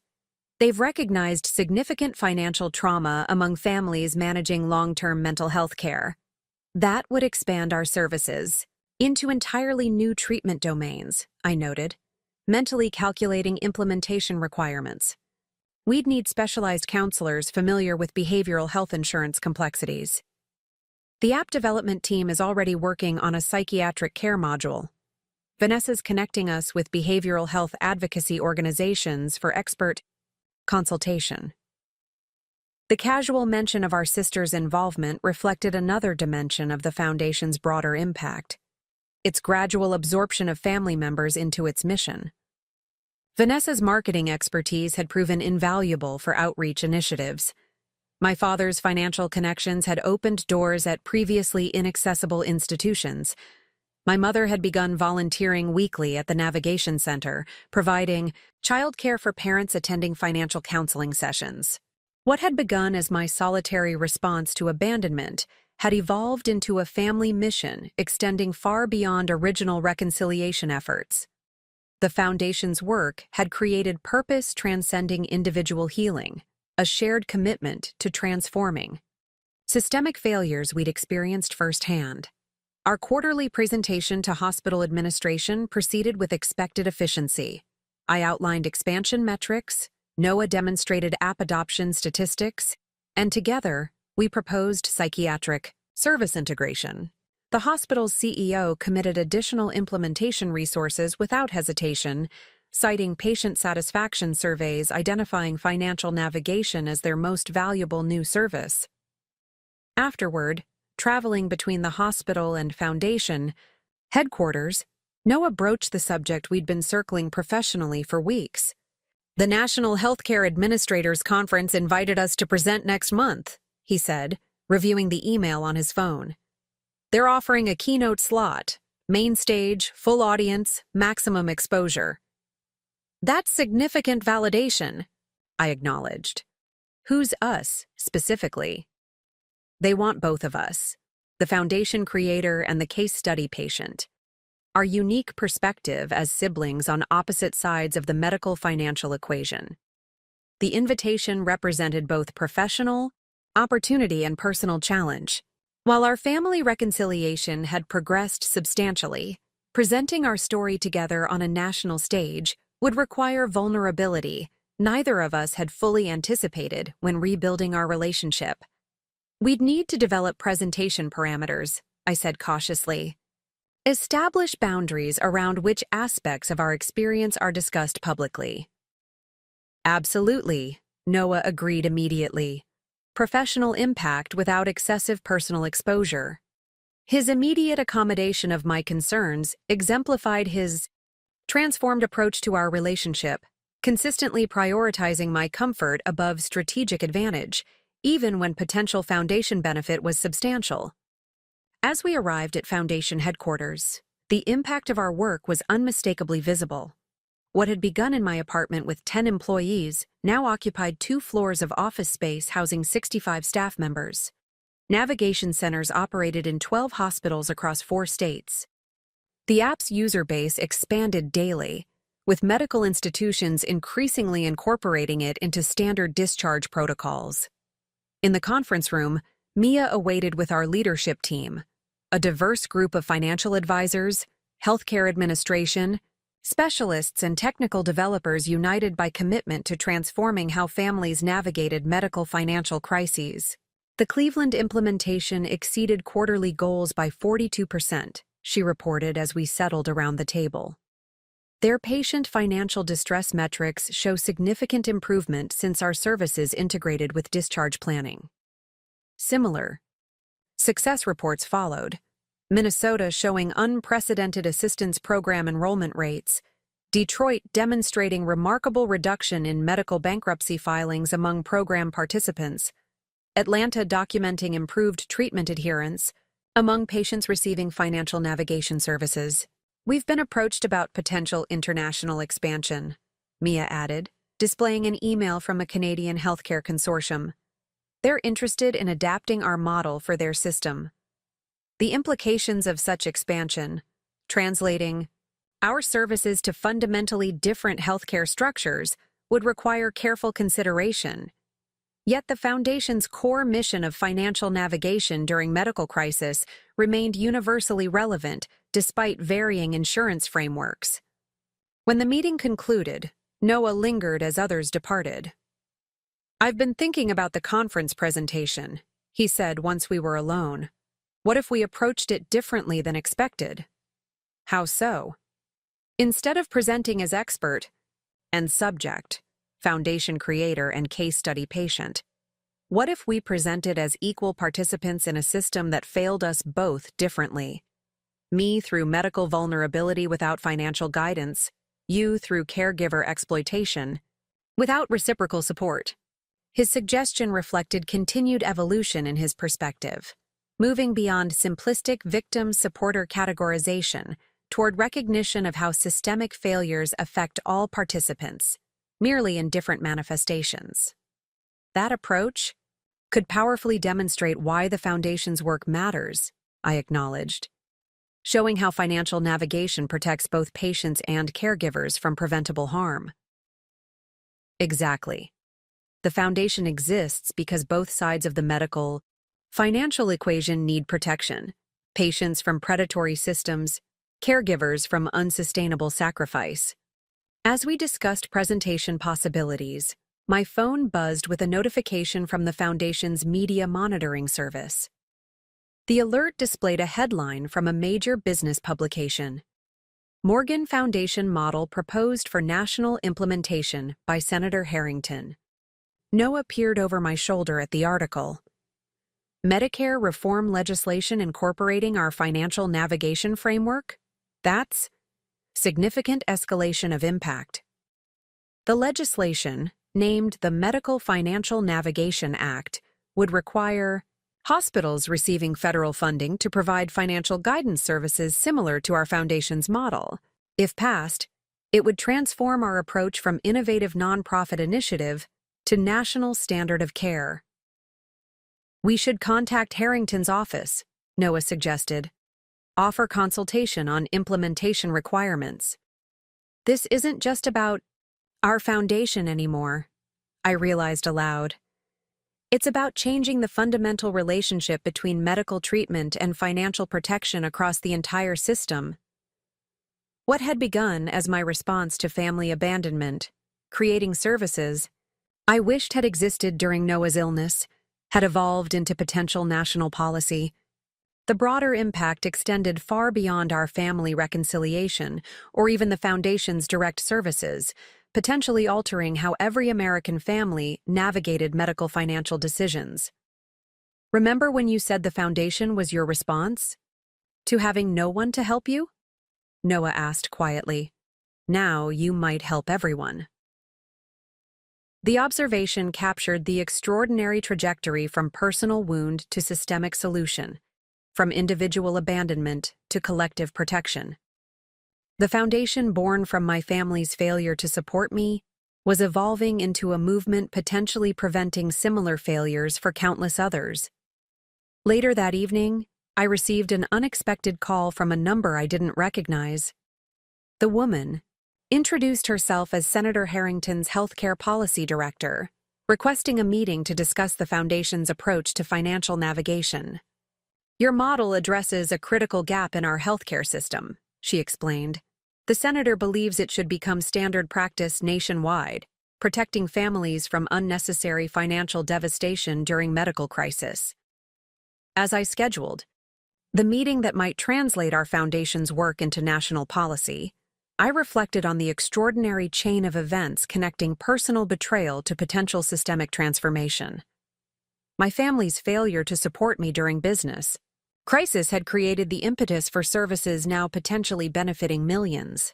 The broader impact of that painful rejection extended far beyond personal reconciliation or professional reinvention.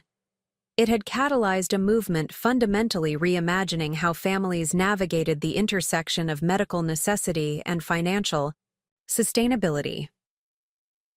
That night, as I reviewed presentation materials for our upcoming congressional testimony, my phone lit up with a text from Noah. "Just saw the Harrington legislation news. From family crisis to national policy in less than a year. Your response to our failure might transform healthcare finance for generations." His message acknowledged what we'd both gradually recognized, that the Foundation's impact transcended our personal healing journey. What had begun as my response to abandonment had evolved into something with potential to protect countless families from experiences like mine. Sometimes, I reflected as I prepared to help shape legislation that might transform millions of lives, our greatest contributions emerge not from our moments of support and success, but from our experiences of abandonment and failure. If we transform those wounds into wisdom, others can use to navigate their own darkest moments. 1 year to the day after my family had refused my request for business assistance, I stood at a podium in Washington, D.C., addressing the Senate Committee on Health, Education, Labor, and Pensions. The cavernous hearing room, with its ornate ceiling and imposing architecture, seemed designed to intimidate citizen witnesses. Yet as I presented the Foundation's approach to medical financial navigation, I felt none of the anxiety such settings typically inspire. "The current system creates 2 categories of casualties," I explained, gesturing toward the data displayed on monitors. "Patients who sacrifice treatment quality due to cost considerations, and caregivers who sacrifice financial security to ensure loved ones receive necessary care. Both scenarios produce preventable harm." Committee members leaned forward with unusual attentiveness. Senator Harrington, the legislation's primary sponsor, nodded encouragingly as I outlined implementation requirements for national financial navigation services. "The Medical Financial Navigation Act isn't merely about providing information," I emphasized, approaching my conclusion. "It's about fundamentally realigning power within our healthcare system, ensuring families make informed decisions rather than desperate ones." Noah sat in the row behind me, ready to testify next about his patient perspective. In the months since our reconciliation, we'd developed a powerful tandem presentation approach. My systemic analysis complemented by his lived experience, technical explanations balanced with personal narrative. When questioning began, Senator Harrington addressed us both. "Ms. Morgan, Mr. Morgan, your foundation emerged from personal experience with medical financial devastation. Could you elaborate on how that experience informed your approach to systemic solution?" Noah and I exchanged glances, silently confirming our agreed boundaries for public disclosure. While our family's journey had become integral to the Foundation's origin story, we maintained careful distinction between productive vulnerability and unnecessary exposure. "Our experience revealed 3 critical gaps," I responded, focusing on systemic implications rather than personal details.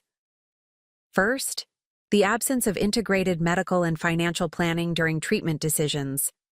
Second, the lack of protection for primary financial supporters. Third, the failure to recognize how medical financial trauma extends beyond the patient to affect entire family systems. Noah leaned toward his microphone. "As the patient in our case study, I benefited from life-saving treatments while remaining largely unaware of their devastating financial impact on my sister. That information asymmetry created long-term damage that proper financial navigation could have prevented. And yet, Senator Harrington observed, that very experience catalyzed a solution potentially benefiting millions of Americans. It's remarkable how personal adversity translated into systemic improvement. Her comment captured the paradox at the heart of our journey. How profound failure had produced extraordinary possibility. How rejection had sparked innovation. How abandonment had created connection far beyond what support might have inspired. Following the hearing, Noah and I navigated the Capitol corridors toward the exit, trailed by Foundation staff and legislative aides exchanging contact information for follow-up consultations. Senator Harrington's chief of staff thinks the bill has strong bipartisan support, Noah reported, scrolling through messages on his phone. They're requesting our presence for the floor vote next month. That's encouraging, I replied, mind already shifting toward implementation considerations. We should prepare expansion scenarios based on different funding allocations. Outside, Washington's spring sunshine illuminated the National Mall stretching before us. Cherry blossoms created delicate pink canopies along pathways filled with tourists and government workers enjoying the seasonal display. Let's walk for a bit, Noah suggested, gesturing toward the reflecting pool. Mia can handle the follow-up coordination. As we strolled among the blossoms, professional conversation gradually yielded to more personal reflection. The significance of the date, 1 year since my family's rejection had set everything in motion, lingered unspoken between us. I've been thinking about that dinner, Noah said finally, giving voice to our shared awareness. When you asked for help with your business, and we all refused. Ancient history, I responded automatically, the deflection habit not fully abandoned, despite our reconciliation. Not that ancient. He stopped walking, turning to face me directly. 1 year ago today, our family made a terrible mistake that hurt you deeply. I don't want to let the anniversary pass without acknowledging that, again. His continued insistence on accountability, even amid the Foundation's success and our improved relationship, reflected perhaps the most significant aspect of his transformation. Unlike temporary remorse that fades once consequences diminish, Noah's recognition of past failure had become integrated into his permanent understanding of our family dynamic. The Foundation might never have existed without that mistake, I acknowledged, resuming our walk. Sometimes I wonder if I should be grateful for the rejection that created everything we've built. That's the complexity of it, Noah agreed. Appreciating the outcome without excusing the action that precipitated it. We found an unoccupied bench facing the Washington Monument and sat in comfortable silence, watching tourists photograph the iconic obelisk against the spring sky. Do you remember what you said when we were developing the app? I asked eventually. About understanding requiring experience, not just acknowledgement? Noah nodded. The testing session when we reconstructed my medical journey. That insight applies beyond our family situation, I continued. It's the universal principle underlying everything the Foundation does, making abstract financial consequences tangible enough for families to experience before making irreversible decisions.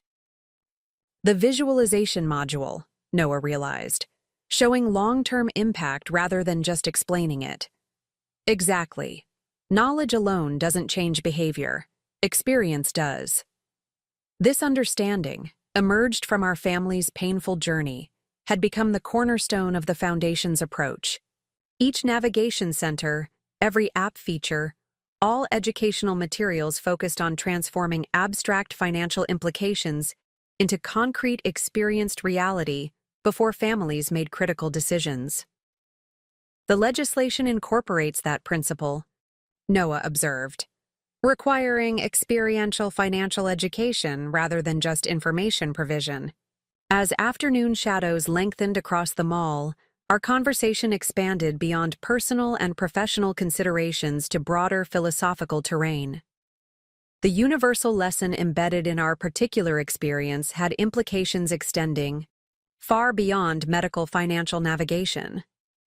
I've been reflecting on why the foundation resonates so powerfully with families, I said, watching a group of schoolchildren follow their teacher toward the Natural History Museum. It's not just the practical guidance, though, that's certainly valuable. What else is it? Noah prompted. Recognition, I replied after careful consideration. Acknowledgement that sacrifice isn't sustainable without reciprocity. That support without boundaries destroys both parties. That systems exploiting generosity ultimately fail everyone involved. Noah nodded slowly. The unspoken truth of caregiving, that unlimited sacrifice isn't actually virtuous when it creates new casualties. This insight, hard won through, my experience supporting Noah and subsequent abandonment when I needed help, had transformed from personal wound to universal principle. The Foundation's work validated caregivers' right to self-protection alongside their commitment to support. Challenging.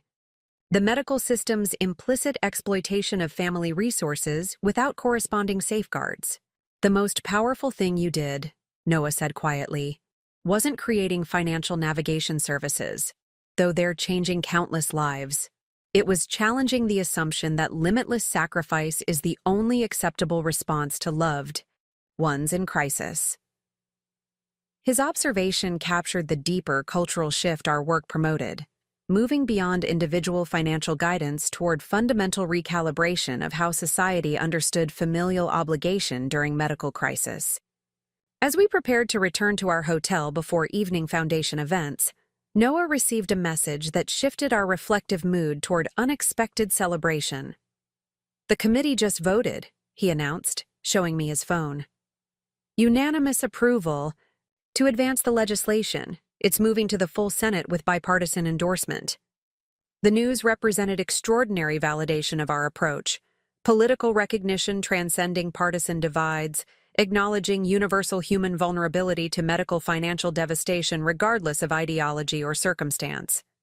Later that evening, addressing Foundation supporters at a Washington reception, I found myself reflecting on the extraordinary journey from personal rejection to potential national policy. The room contained hospital administrators, patient advocates, congressional staffers, and financial navigation counselors, a coalition unified by recognition that medical care without financial protection creates casualties beyond patients themselves. 1 year ago today, I began, departing from my prepared remarks. I faced a professional crisis that became personal when my family declined to provide assistance. That painful moment could have remained simply a private wound, a betrayal affecting only those directly involved. The room quieted, attendees recognizing the rare personal disclosure from someone who typically maintained professional focus. Instead, that rejection forced me to recognize how systems of support fail precisely when most needed, how those perceived as strongest often receive least protection, expected to endure without reciprocal assistance. Noah watched from near the podium, his presence embodying both our painful history and transformed present. The Foundation emerged from that recognition, I continued, not merely as personal response to private injury, but as commitment to transforming how all families navigate the intersection of medical necessity and financial sustainability. As I surveyed the room, filled with people dedicated to implementing this transformation across healthcare systems nationwide, the universal lesson of our journey crystallized with newfound clarity. What I've learned through building this Foundation is that our most painful experiences often contain our most valuable insights. If we're willing to extract wisdom from wounds, solutions from suffering, connection from abandonment. The reception concluded with announcement of 5 additional hospital systems implementing navigation centers, expanding the Foundation's direct service footprint to 37 facilities across 12 states. Implementation directors shared success metrics from existing centers, demonstrating measurable reduction in medical bankruptcies among participant families. Walking back to our hotel through the illuminated monuments of nighttime Washington, Noah articulated the thought I'd been approaching throughout our day of reflection. The foundation succeeded not despite your abandonment, but because of it, he observed.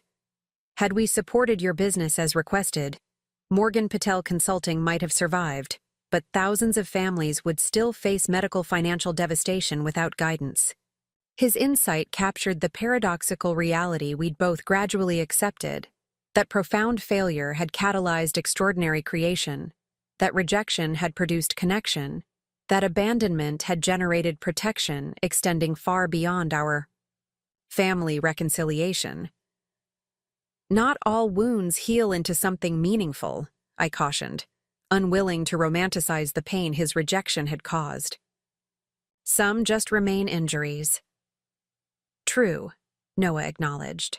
But yours transformed because you refused to let our failure define the limits of your response. You built beyond resentment toward resolution, not just for yourself, but for everyone facing similar abandonment.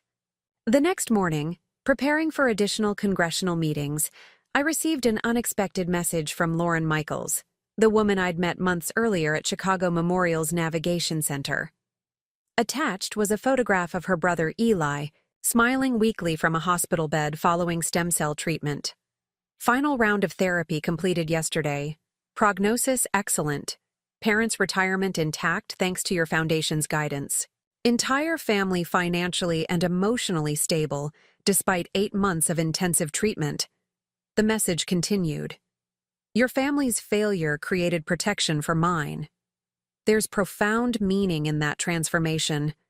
Hurt converted to healing, abandonment transformed to advocacy, personal pain becoming universal solution. As I shared the message with Noah before entering our first meeting of the day, we both recognized its articulation of the universal lesson embedded in our journey, that sometimes our most significant contributions emerge not from our achievements, but from our disappointments, not from support received, but from support withheld, not from success, but from failure that forces innovation beyond existing systems. Ready? Noah asked as congressional staffers approached to escort us to the committee room. I nodded, tucking away Lauren's message, but carrying its essential truth into the day's work. The foundation created from my family's rejection had evolved.